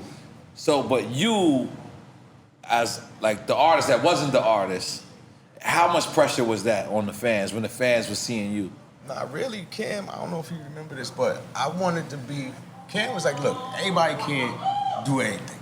You know what I'm saying? So, and when Roc-A-Fella was going on, he was like, look, Cam, just go every day, get up in there and go speak to them niggas all up in the cubicles. You know what I mean? So every time, if they finished a session, 6 in the morning, I'm up there, like how you mentioned Sherry before. I'm up there talking to Sherry. I mean, every cubicle, marketing, promoting, just being a face if they wasn't there, or I'll just be up in there. So I took that as what I needed to do at the time. You know what I'm saying? But if Kim asked me to do something, you know, I'm going to spit a verse or a hook. I mean, excuse me, more so a hook of anything. You know what I mean? But there's a lot of underground shit that Foo Freaky was doing, you know what I'm saying? That was keeping everything alive. You were jumping on conference calls, on the street team conference calls too. Yeah. Because I was doing the Def Jam street team out here. But he asked you how you felt about Yeah, me and John was speaking. No, I know you was upset. Yeah, I was. All right, let me answer the question for him. I'm just telling you because you started going to the car. Like we gonna. Like, It's all good for us. No, I'm saying is. Zeke, me and Jim wasn't speaking. Zeke could do shit like be next to me and put Jim on the phone and be like, yo, let me just what be are you clear. doing? Me and Capone have the same situation. Like sometimes when you together with somebody that close, you're just gonna have a situation. It doesn't matter. It doesn't matter. We could both be right. You No, both what I'm be wrong. saying is, So I just Zeke, want to answer Zeke, Zeke was mad. Right. You know, he's being politically correct the way he's doing it. Not mad at either one of us, mad at the situation. Because he would be next to me or next to Jim and be like, yo, my man want to talk to you. And I'd be like, who this? And then be Jim and we'd both be like, yo, come on, man. And just hitting the phone away like it ain't time. So he was trying to fix the problem from day one. From the very, very beginning, he was trying to fix it. Whether I was ready to fix it or Jim was ready to fix it or not, he was always there trying to fix the problem. And like he was about to say earlier, because basically, to me, what he wanted to tell you is that he wanted his credit for all them old boy songs and Hey Ma songs because he sat in Michael Kaiser's office every day for 3 months and basically told Mike Kaiser, you leave when I want you to leave or I'll be here tomorrow and whatever. And Old Boy and Hey Ma became eventually the #1 spun records in Def Jam history, whether it's Beastie Boys, LL Cool J, 3/3 bass, whoever you want, even Jay-Z at the time, before Kanye started breaking the records. Those records were the #1 spun records in Def Jam history. And being that Zeke sat in Michael Kaiser's office every day at radio, and then when Hey Ma came out and crossed over, he sat in Ken Lane's, that's the Z100 stations, you know, every day for months, putting pressure, pressure, crazy. that them records became the best records in Def Jam history. So and I he think is responsible for those records. Are we saying we're making some noise for Zeke right now? That's what I think that's what he wanted to Listen to him. I think that's what he was trying to get out. He's like, I'm gonna get this out before we wrap this up. And just let niggas know that them songs basically, not saying they wasn't good music, but it was a little elbow grease used portion to get the song played. Yeah. So I got one more question and I got 3 more questions from my nephew. My nephew is that nigga know. My nigga, listen to me. Yes. That's my nigga. Listen, when me and you was speaking and we wasn't communicating, my nigga was like, nah, just chill. That's how Cam is. Like, this nigga don't know you. This nigga never met you. He telling me, like, chill. Nah, I like that nigga. Like, he like, yo, chill, slime. Cam is fly like that. Sometimes he just not supposed to speak to certain people for certain times. Like, how are you breaking down a nigga you never met? Yeah. Nah, that so I'm gonna nigga's get just a super couple cool. of questions in, but yeah. But here's, I just want to get to this, right? Internet, we all got Twitter, we all got Juelz get locked up. There's this song that come out with Juelz, right?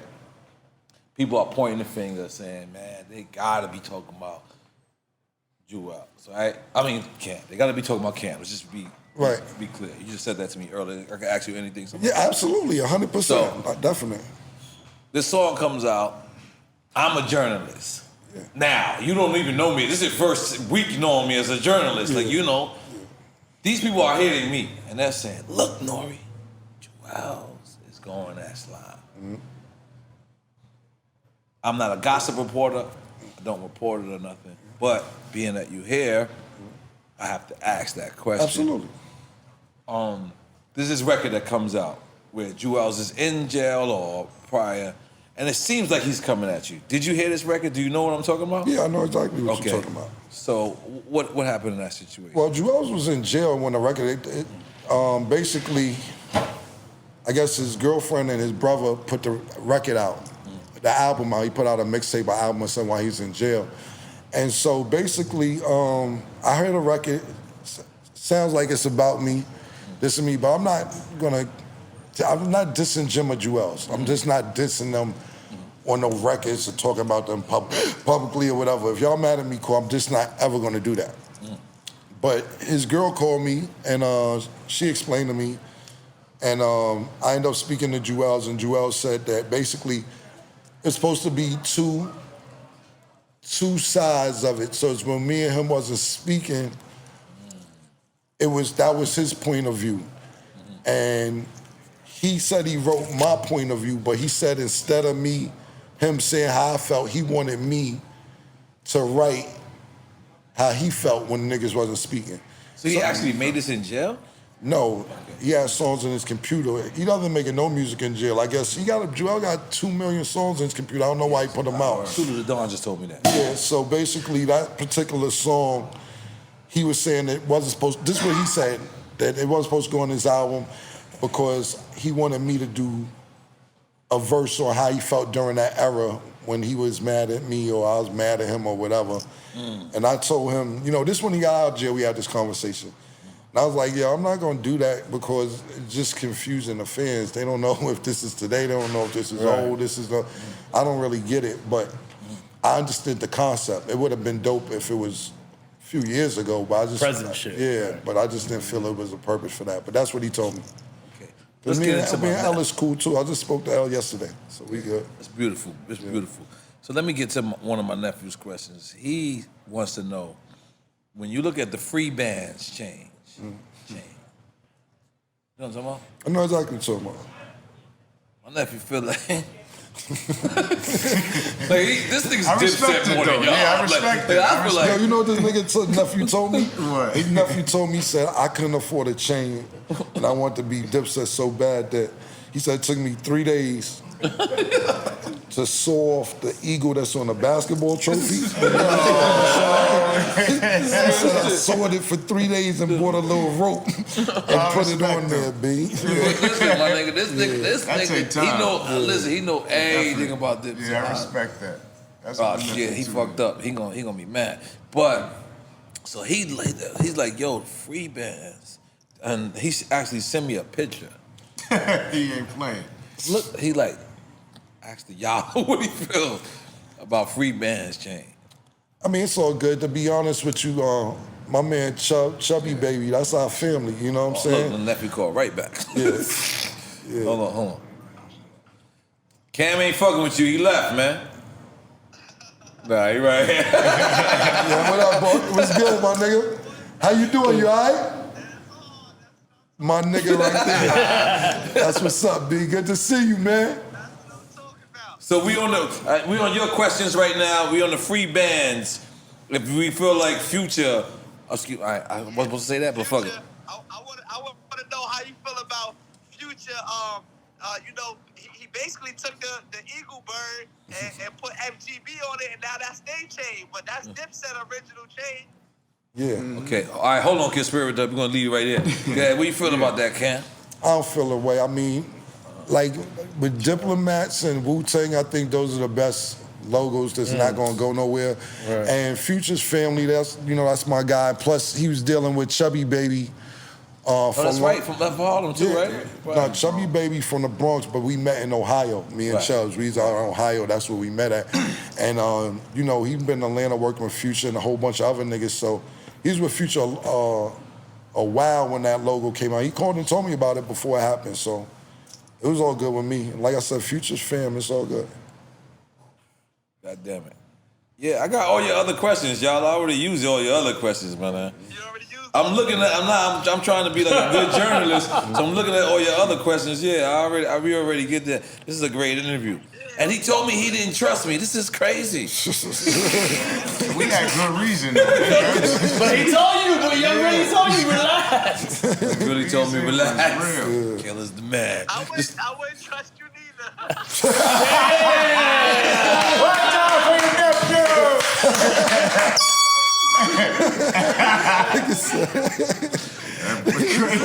I'm so mad at my image back then. I'm so mad at myself. I'm like, for real? I'm the best nigga in the world. I eat rice and peas. Come on. You gotta be sharp to answer questions on Drink Champs. That shit bring you all the way up or all the way down. Oh yeah, that's all right. All right, we gonna hit you back. Cause you just co-signed the family shit. I don't know. I'm gonna get that nigga Graham, yo. I'm gonna that nigga Graham following Graham. Nah. Listen. When shit, I got a shot. How my shot magically appeared? Let's take another shot for Killer motherfucking Cam. All right, and then we're gonna get into horsepower. 2.0. Yeah. All right. That's for y'all. Take that shit with y'all. All right. We need to understand again. What we taking this shot for? We taking this shot for horsepower? Yeah, why not? Let's take this man? shot for fucking horsepower. 2.0. 2.0. And fucking Cam, bro. We gonna drink champ. Yeah, Let me see man. this, man. Let me look at Yeah, this. thanks for having me, man. I appreciate it. It's long overdue. Listen to me, Cam. I know I said this to you kind of like off the air, but you're one of my most favorite people in the world. Likewise, man. Our relationship in the beginning, what happened was, I'm gonna blame that on our success because why we didn't keep going. Right. You know what I'm saying? I feel like without, over bigging us up, maybe I'm over bigging me up. I feel like we were like Jay and Nas. Like we dealt with that kind of situation where you was super the man there, I was super the man here. Right. But we could have done some real remarkable shit. And still can. And still can. Absolutely. And I just want to tell you how much I appreciate you from then, how much I appreciate you now, how much I appreciate y'all. Yeah. Because I got to see y'all. Like, I got to see, I don't want to say I got to see y'all at the bottom, but I got to see y'all coming up. Likewise. And I got to see you at the top. Likewise. And I've always been proud. So just in case you don't know that, I appreciate I've that. always been proud of Dipset. One thing about this right now is like this, bro. Hustlers gonna hustle and we gonna get the bag. And that's one thing I respect about everybody. Of course, our friendship, 100%.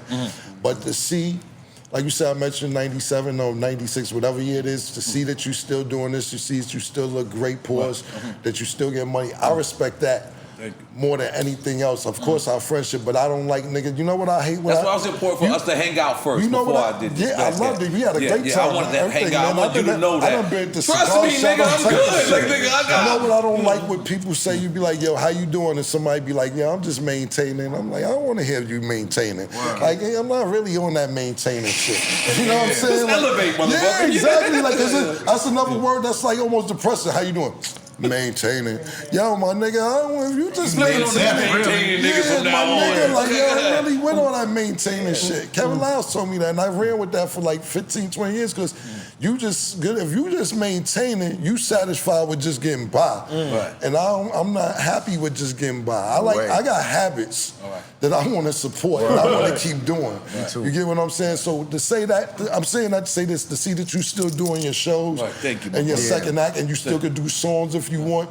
It's about, if you want. You know what I'm saying? But you want to do Starsky and Hustle album? Let's do it. Let's own it 100%. Let's do it. Let's get them bars. Let's Let's go get them bars. Listen, no, I'm not gonna lie. I always had this independent major debate. I'm I independent, can't lie to he's y'all. major. When it comes to independent, the way Cam, Jim, and Dipset did the independent is different. For New York based. Right. At that time, it's not different, it's the same. No, they did it great as far as New York. But what I'm trying to say is only independent base that was working was people from the South. People from Richmond, California. So you're saying it wasn't working for them? No, I'm saying that they were the ones that it worked for in New York. Like, it works if you put in the right what hustle, 50 it was works. saying about Koch wasn't a lie. Most other people other than them were going there to die. They were the only ones getting money, so that I can see where 50 was coming from. Like, Cam, we're not talking about you. Right. You know what I'm saying? So that's what I'm talking about. Right. But the way they did it independent, I gotta salute that. I gotta salute that. I didn't see that. Not from New York. What other independent other than Roc-A-Fella?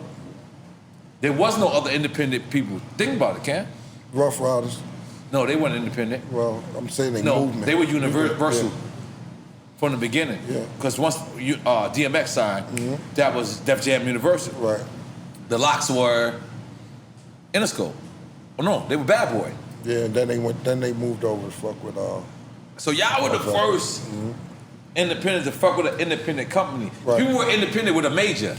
I just thought you meant independent, period. You talking about independent to fuck with an independent. With an independent. Right. With an independent fucking with the independent. Right. These other people was independent fucking with a major. That's major. Right. Y'all was, It depending on the deal, though. Depending on the deal you have is how it is.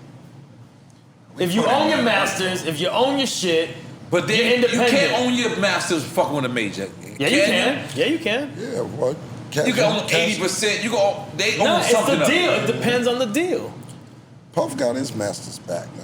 Yeah, eventually, if you work the system, you might could get it. I'm in the process of that right now. Like, I just got my masters back. Which masters you want to own? In Def Jam. The Def Jam. You don't want the Epic. I'm working with Sony too, but Yeah. So what's going on is this. So in case you ain't know, it's a thing I just found out about. After 10 years? 7. Okay. 8. Wow. You could re-record your records right now. It's an 8-year statute of limitation on your records. Yeah. There's So- a statute of like limitation criminal? on music? Yes. This shit is criminal. I just Okay. found it out. So, Right. so for instance, who gets your Super Thug shit forever? Well, right now, Epic. they sold it to, it's Tommy Boy, they sold it to something. All right, forget it. Let's just Yeah. use a random example. Okay. Let's just say I want to do Old Boy Over. I clear the sample and everything. I go record the record right now, put it out on streaming service, and tell niggas don't go to Def Jam to get it. I go get it to me right now. My bread. But you Everything. re-recorded brand new. I gotta like, re-record with it your brand voice new, today. everything. But you let Everything. niggas know this is the new version of it. Yeah, but Yeah. you don't have to. You can say, because people gonna want to hear what they want to hear. You can record the exact same song you did today and put it out streaming, because statute of limitation on the music, that how long they can actually own your shit. Can't And be we don't be knowing shit like this. And you they're get what gonna I'm try to saying? get us right now. Yeah, well, tell This me. shit you just said, this Yo, is that- this I is never heard real, this though. this either. is I never breaking heard this Illuminati either. rules. Let's keep going, This is man. fact. No, I'm Come on. just telling you, so you could go and record everything over So that it's you 8 want years, to. you say? Yeah, 7 or 8. Me and my lawyer just went through this last week, because I'm like, Yo. I'm about to go do What's your lawyer name? 357 over I'm about Matt to holler Middleton. at him or her tomorrow. Yeah, Matt Middleton. But So that means Super Thug is good. we could go do 357 over any record I want to do this over 8 years over. You as well. Record. You as Yo, Super Thug is Oh, good. Hey, you gotta relax. Go. That make a little mad over the Super Thug. That's why I get my entourage checks. Right. You know that shit's in entourage. A little nice. I like it, man. Go ahead, take my shit. But that's different. Publishing, you're getting your publishing checks. Yeah, that's different. But you That's own the different. master. That's He's talking what I about told the you. masters versus the publishing. That's totally That's different. I'm publishing. I don't own the Right, master. That's fucking genius. I had no idea. Yeah, but I own my masters from Warner Brothers, all the stuff that I did when I left Def Jam. Warner Publishing? Nah, I was on Asylum, but it was through, you know. Yeah, that was Warner, yeah. Yeah, exactly. So, but my deal, I had a 7-year statute of limitation on that in the deal. So, Tom Moskowitz, Joey IE, they gave me back all my masters. So I got all my masters from that. So this is in the deals. When you sign them, it says it somewhere in there. On that particular deal with Tom Moskowitz and Joey IE, I don't think they ever had a vision of staying there too long, so they wanted to give artists back they shit. So basically, after 7 years, I got my shit back. I just got it back for the last 3-4 years. So, all the shit, Killer Season and that album, the movie, etc., everything that I did on Asylum, I own now. The money's at Def Jam. Not saying there ain't money there, but that's the catalog. yeah, But I could go, if I wanted to put the time in, I go record the whole album, everything we did at Def Jam over, and steer my traffic this way to go get it. It's a lot of work. That's why the question he asks is you could go to the label, right, and be like, yo, what's up to masters? You could give me at least 50%, 60%, or I could just go record this shit over, and y'all don't get nothing, or y'all get whatever. I stuff on my Instagram, because now social media, you could drive the And then traffic all where those you want to producers go would to. do the same beats. Now, that's over. the process of it. You have to still get the clearance. Some people don't want to go through that headache. Okay. Having to pay the producer. Right. You know, if They it's a produce it all. sample in it, Yeah, you or have to whatever. you have to do it all over again. You have to do it all over again. It's still the same Yeah. process, but you could own it. It'll be yours. Fuck it. Yeah, exactly. It's kind of hard. If I That's could crazy, man. do the whole Warrior put over, I got Tragic Capone down. Yeah. That's still in my tape, though. Yeah, man. Then right now, you got so much shit. I mean, you got niggas I fuck with. Of course, I fuck with my nigga Johnny Chase of Cinematic and my nigga Ghazi at Empire. Yeah. But, basically what they do is pay to get you on the top streaming services. Well, so Spotify, what is the Spotify Rap Caviar? Right. The top playlist, top playlist or whatever. But that's if you want to go that route, to give them 10, 15, 20%, which I do. I fuck with them. But- Empire. And Cinematic, both of them. Okay. More with Cinematic than Empire, but I do business with Empire too. Right. But The point being is, you could go fucking get a DistroKids account or a TuneCore account right now and upload your music, and that should be in your pocket 30 days, and then it comes every 30 days straight to your pocket. So right now, that's what I tell niggas now. They be like, "So I go to Major?" I'm like, "Yo, if you got a buzz, the way it works right now, everything you get is analytics." So nigga be like, "You don't have this many Facebook friends. You don't have this many Instagram followers. You ain't got this many Twitter followers, et cetera, et cetera, et cetera." But then when you do got all them numbers, you probably already set up with DistroKids, the TuneCore, and all that stream money coming to you. So what the fuck you really need them for? Because they're not building artists from the ground up no more. They're not building artists from the ground up. They going off your numbers, yo. This nigga got 15 million streams, hits on YouTube. He got this many. Now we want to fuck with him. But at that point, if the artist is smart, they don't need you. Right. You know what I mean? So that's the game right now. Is any artist that's out right now that you like, yo, I wish I would have fucked with him? New artists. To be honest with you, I could have fucked with a lot of artists, man.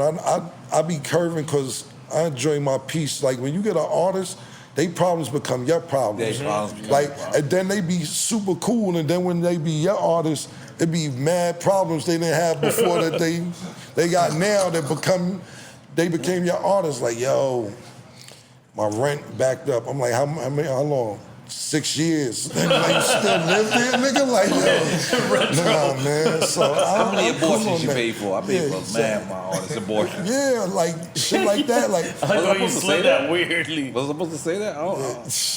Sure. Come on. How many abortions you paid for, Cam? Come on. Artists and yourself. I ain't gonna front you out here. I got one kid, man. So you could do your own math. Because you out here fucking, Cam. I got one kid, man. That's it, B. So, because I heard you say in the rhyme, you said you was gonna take Juju back when you saw it with Safari. What was that? What did it sound like? What part you ain't understand? I don't know. I'm asking. Nah, so when I broke up with her or whatever, I guess, Love and Hip Hop create the scenarios of her Safari running around. But a lot of people were sending it to me and, little shit, this, that, and the third. And this is not to throw nobody under the bus. I don't got no problem with Safari. I don't got no problem with Juju or anything like that or whatever. But, I like y'all when y'all was doing memes together. Yeah, like, I think I had an opportunity, which, we won't get into, to maybe rekindle our situation if I wanted to. But that just kind of made it for me, like, nah, like, no disrespect to Safari, but you ain't got no type, like, you know what I'm saying? Like, that's just two apples and oranges, B. Like, if you can mess with that, and I'm not dissing them, I'm just like, that's your type. I'm not your type no more.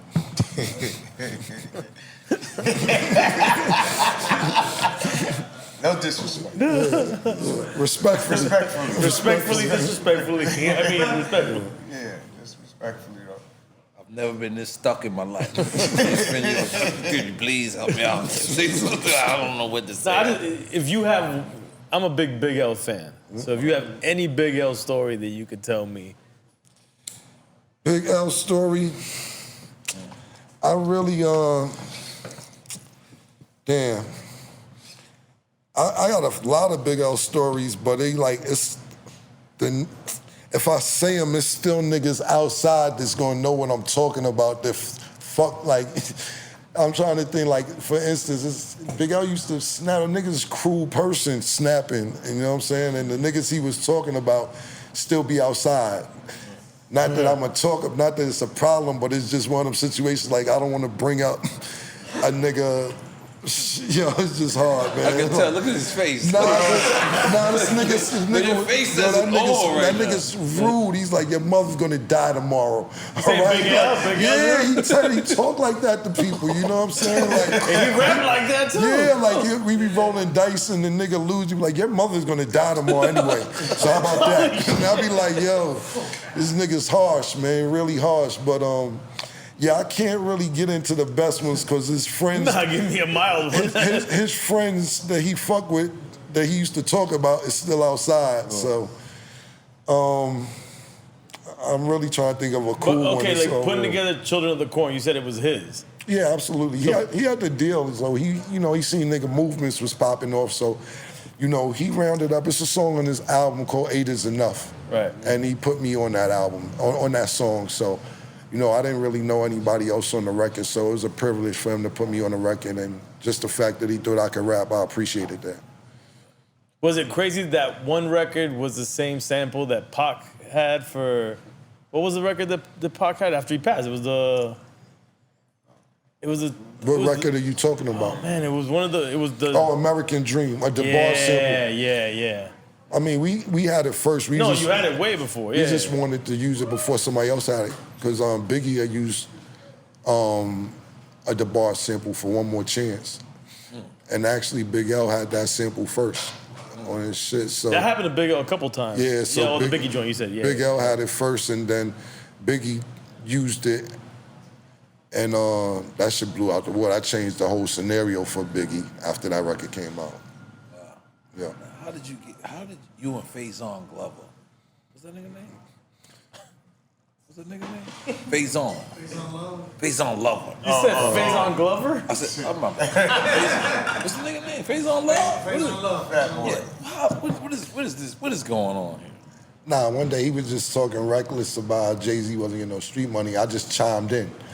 I don't think you kind of out of pocket right there, because just chiming in like everybody else. Then he just started doing Photoshop pictures, acting like I was gay and doing gay shit. And I'm like, I'm gonna just go to all your videos. You doing wild gay shit. If we're dissing gay, I don't have a problem with gay people at all, nothing like that. But he was just calling me gay, and I'm not. I'm heterosexual. So I was like, if we're going this route, let's have fun. You got niggas smacking them on the ass, you know what I'm saying, humping them, you know what I mean, all in his movies and all type of shit. So I was like, you should have probably picked a better topic than to go to this route, because I'm a clown you. I have fun doing that shit. I like Instagram, social media, that shit is like... You enjoy it. Yeah, it's like, you know what I tell niggas, it's like it's a cherry on top of the whipped cream porch for me, because when I say that, it's because it's extra. It brings money to the table, etc. Cool, but I didn't come up in that era, so I don't panic. It got niggas who come up in the Instagram era who, if they don't get this many likes or this many hits or this, that, and they probably panic. Definitely, I've seen it happen. Oh, they're not feeling me anymore. My likes are going down. This is going down. So they panic because they came up in the social media era, and that's what brought them to certain fame. Yeah. And to me, I think this shit all extra. Cool, we're gonna bring some bread through social media, through the internet, et cetera, but I'm not gonna panic if shit don't get 100,000 likes, or if this don't get 1 million views, or whatever the case is, because I still got wild bread. This shit is just extra topping on the cake for making it, but people panic over this because they came up in it. And that's just not me. The same thing that allows a dope fiend. Are you talking now? Yeah, I chime in and out. I let him ride. I said the same thing. Talk, nigga. No homo. We were waiting for you to talk. The same Take thing. this with me, though. That makes a dope And you can fiend take some A's want to too. We shoot got you. dope. Right. Is the same enzymes in your brain that makes you want to like. You know what I'm saying? So that's why the kids are going crazy, because they like dope fiends. Well, there's a whole we talked about with Pitbull, the whole documentary that the guys that created the social media networks, they made it that way. Right. So it's you fiending for that. But you for said you that got a shit. documentary you doing? Yeah. On you or on Dipset? On me. Okay. Yeah. What's the name of this documentary? I don't have a name of it. We're in the middle of production now, because what happens is this. And you too, most of your adult life has been publicized. So niggas don't think that you had a life before you been... Right. Before you got I was the man before I was the man. Yeah, exactly. I heard you say when you say you was Hollywood before. Yeah. I was the man before I was the man. I was the nigga left, right. I don't know if y'all check my history. Exactly. You know what I'm saying? Yeah. Nigga, the Yalla was the Yalla before the Yalla was the Yalla. But get Right, the exactly. Yeah. That's what I'm saying. So most of my adult life have been captured, this album and that album, and then niggas just think that's all it is. You know what I'm saying? Right. Like, so nigga gotta realize what I'm doing is, I'm doing like, before I even get into music, I'm doing two parts. Harlem in the late 70s and through the 80s. This doesn't sound like a documentary. This sounds like a reenacted documentary. No, it's a documentary. It's not a docudrama? where it's the real shit talking, but it's people acting you out? No. No, okay. All No. right.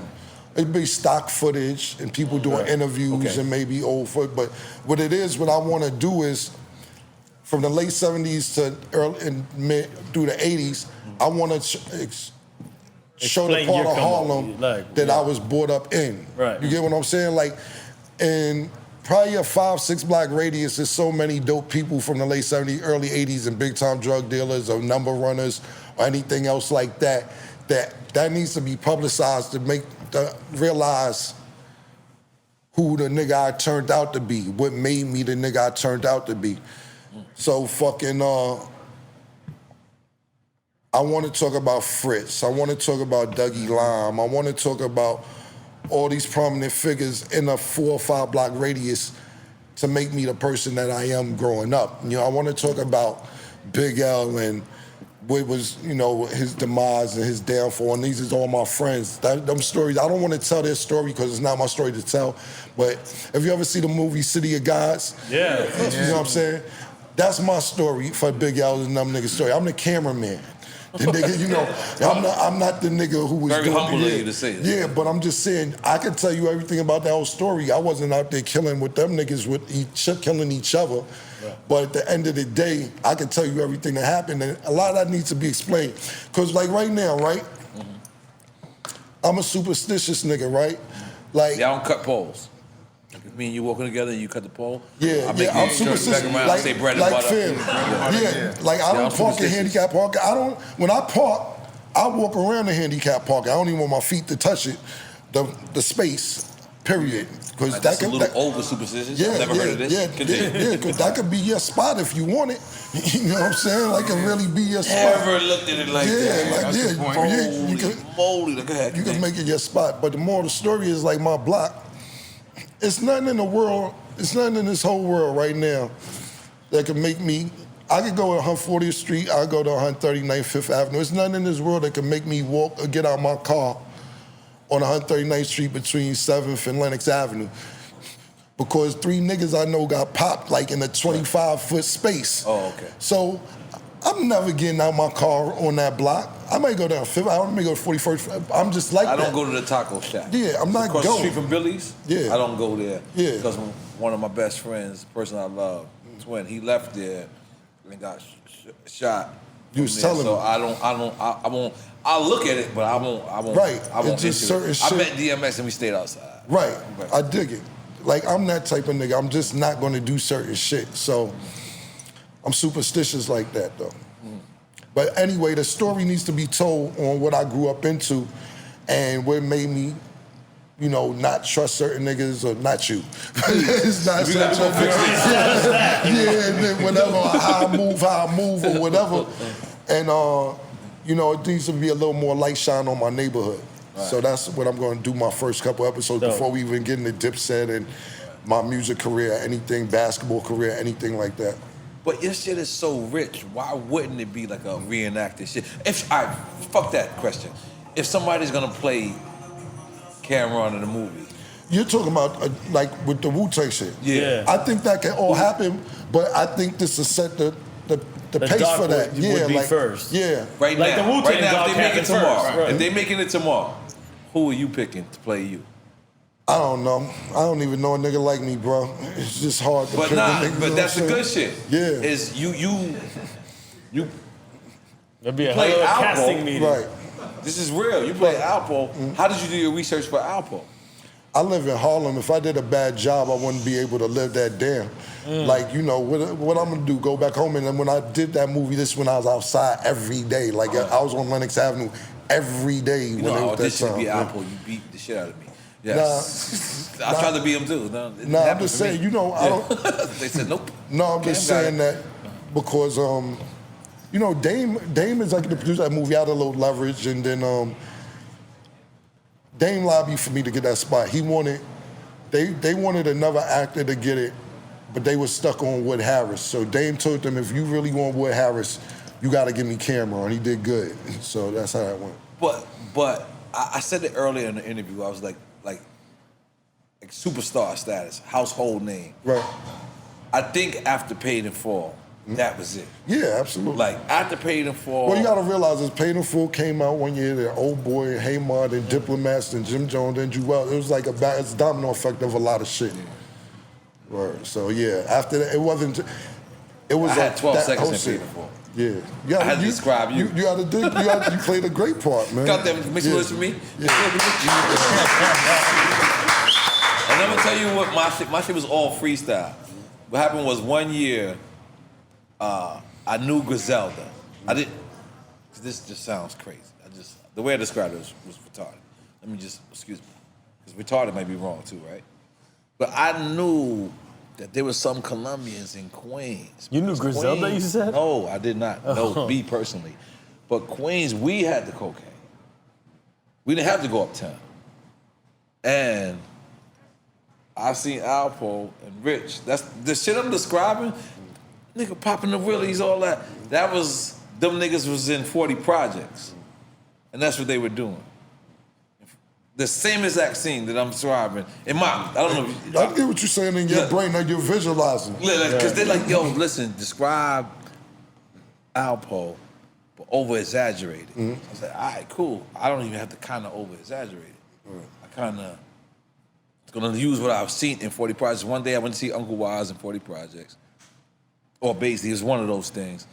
And I seen Alpo, Rich, and I forget whatever one of these other guys is. But they was out there, because Queens we had it at this time. And they were showing off. That's when I knew what a Harlem nigga was. So Harlem nigga wanted to pop a Willie in 40 Projects. Yeah. This is a killer neighborhood. Right. But these niggas wanted to be like yo, you're gonna remember who we were when we left. Right. But they bought all the drugs. It's a fact. And I was like, wow. So when I got the role, my part, some of y'all shit y'all did in Canada, right? Most of it.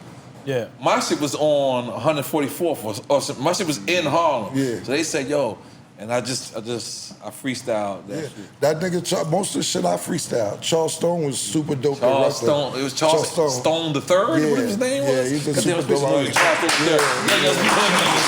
Let us be hood niggas. I had 15 seconds. I had 15 seconds too.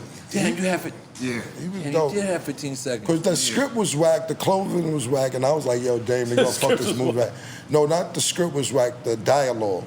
So what they did was, yes, you're right. dialogue was trash. I didn't use their dialogue. Yeah, so what Charles Stone used to do was... You didn't use their dialogue neither? No, he used to give you're me... right. he used to I give understand me- what you're trying to say. it's Okay, my bad. improv. He gave me 2 takes. I would read the dialogue that was in the script, and he'd be like, say it how for real you would say it if you was out there. So 90% of my dialogue was improv, because Charles Stone's understood that. And he's a dope director, but he did, he know how to capture that shit. He did... like Daddy Daycare or some shit like that? TLC movie, the girl really thought, I really thought she was left out, man, playing that part. Yeah. He's good at capturing times, man. It's a classic movie. What's Killer Season? What we gonna do? Killer Season Part 2. That's big. Niggas really want that, man. So yeah, let's put it together. Start a GoFundMe. Start a GoFundMe. See if niggas really want it. See, Cam's really independent. Cam, do you want us to start to go? Listen, Cam starts to go funny. I want to roll. Can we Listen, I'll still audition. Come on, man. We did N.O.R.E all the way up. Nah. Killer Season, the way we filmed that movie. That was crazy. I would get up. I would watch a movie and this is after Paid in Full. Yeah. Okay. And everybody, because listen, everybody's starving for you to act. Yeah. After Paid in Full. And I'm like, I'm doing my own shit. Because, niggas start offering me bum-ass roles like be a florist. You know what hurt me bad? Now I'm old, I can comprehend, but you know what hurt me bad when I was young? When I went to see Minister Society in the movie theater. And then the next time I went to the movie theater to see Old Dog, he was Inkwell. And I'm like, nah, not Dog. Like, you know what I'm saying? Like, I know this nigga not Inkwell. But you know what he was doing. He's an actor. He's a thespian. Yeah, he's really an actor. But I'm just telling you, at that particular time, like I said, I'll play a gangster florist now. I'm just saying, at that time, I wasn't taking roles. Like, it's shit with Tom Hanks. They offer me all type of shit. So I'm like, do my own movie. And I gotta say, man, I spent like 100 something, 200 on it, but I was waking up like, all right, what did we? I shot that shit in order. I'm like, all right, this is the story here. We filming it here. All right, we gotta have a shootout. I watched Heat one night. I'm like, yo, my sister. I'm like, I want to have a shootout. She like, if you wait next week, we can do it for $20,000. I want it tomorrow. She like, give me 2 days, Cam. We just had a shootout. Then I made this. That shit was off the top of my head. It was no script. Nobody had no paperwork, no script, nothing, my nigga. Period. I just got the rights back to it. Wow. Yeah. Who had it before? Asylum is part of my master's getting back. So basically, they had the rights to the movie, and then I got my music back, and then I got Killer Season back probably about 11 months ago. So now I own it. Oh damn, this is neat. This guy real. Got real. I don't even. You got anything? I don't. He the reason why I got my business. Perfect Pair. Because you got a shoe store and shit like that. Clothes, shoes, accessories. Tell us about the business. Yeah, let's It's talk about just a it. basic thing that me and my lady got together. Clothes, shoes, accessories, waist trainers, you name it. We got it. You know what I mean? And it really comes off stemming off a Killer, because everything he did, if he saw something, he wanted to know how to own it. You know what I'm saying? He didn't want to be a part of it. You know what I mean? He wanted to own it. He made the tire. He wanted to make the tires so good that they become his tires. So with that, and everybody moving forth, I only knew what to do because of him, and that's how I had the store. It's about 10 years now. Right. You know what I'm saying? Beautiful. So 10 years for me. Goddamn. Is there a website where people can Yes, check out? definitely. It's www.myperfectpair.net. You know what I'm saying? Definitely, ladies go in there. From super small to 5X. Now, I think this is my last question. This gotta be. I gotta pee. Nah, I gotta You pee could've too. got up anytime. Yeah, we So got me, I went up. we hood niggas. But all right, this is the last one though. The scissor shit. Do you think that y'all brung it to the furthest extent with that, or The liquor? yeah, the liquor? Yeah. Could have went further. You know, to be honest with you, that was a lot of Jim Connect. I was more of a face, even though the money was all good, but Jim handled a lot of that. Like a lot of stuff, Jim went to Koch. He's the one not waiting to go to Koch. Jim found the scissor people. You know, Jim brought a lot of shit to the table, so whether he was getting along with them or not getting along, I played my position, even though my position was still same as his, but I let him handle that shit. Like, that's a lot of shit that me and Jim do today when it come to business. It may be some shit for Diplomat going on, clothing deal. I'm like, I'm talking to homebody, like, go ahead, I handle it, let me know what we get. But then it might be a skateboard deal. And you be like, yo, I'm just letting you know I'm about to bust these moves for us, da. So we don't always gotta be around each other as we communicate and let them know, yo, it's about to be $200,000 for a hat deal, or it might be a skateboard deal for $400,000. You know what I'm saying? Like, I don't gotta be there, just let me know what the numbers is, and vice versa. You know what I'm saying? Like, But that's trust too. yeah, absolutely. Because we got some shit that's about to come up. I ain't even tell you, but it's a surprise. Yeah. We're not gonna reveal it? Yeah, I mean, that was kind of. Let's just be clear. That was a crazy tease. I don't even Let's know. be clear. I'm gonna be honest. No, I love y'all brothers, right? No, I appreciate Tell it. y'all, Likewise, man. I'm so glad everything. But y'all are the actual first guests to never drink or smoke. I just want to throw it out there. That's not true. That's not true. Royce the Five Not because these niggas drink and smoke. Like Cam I'ma is gonna be keep it- between I'ma us keep it later. 100. And you could be smoking the Black and Mild. I'ma I ain't keep- gonna lie, you don't know Alan Wild smoking the Black and I Mild. don't care. I don't know what this Black and Mild shit is about. Listen, I'm be honest with you. I seen your show, and I be like, niggas look crazy, fucked up here, slurring, drinking. Say that. No, not bad. It looks good. But we got a lot to talk about, and I wasn't gonna do that. I done seen niggas up here. I don't know if y'all want to edit it now. No, but he ain't setting people up though. I seen Lamar Odom up here. It was wild. That was so different. If that's the only one you saw. No, I seen a bunch of them. I seen a bunch of niggas. That was up way there. different. Yeah. That was different. Yeah. Please don't blame us on that one. That was completely different. By the way, let me just tell you something. Before people pull up to Drink Champs, we beg them, don't get drunk, don't smoke, just come so we can do it together.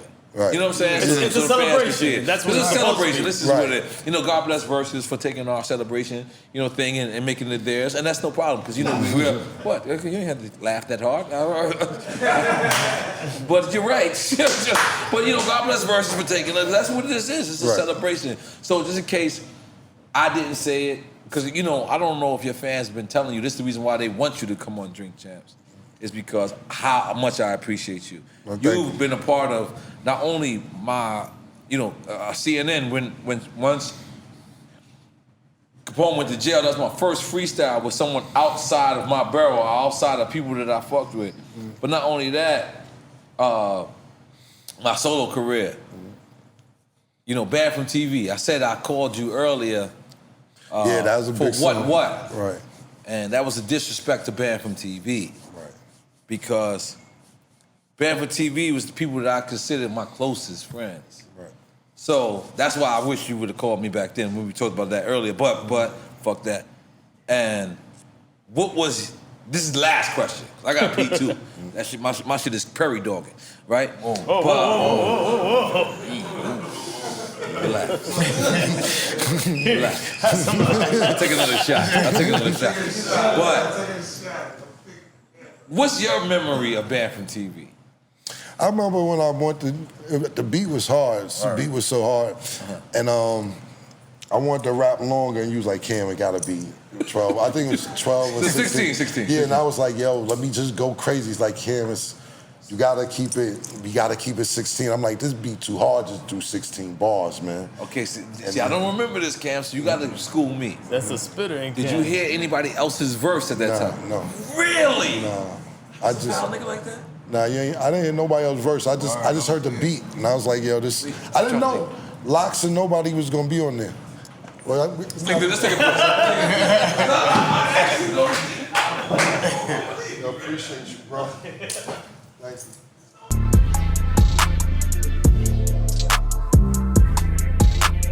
Drink Champs.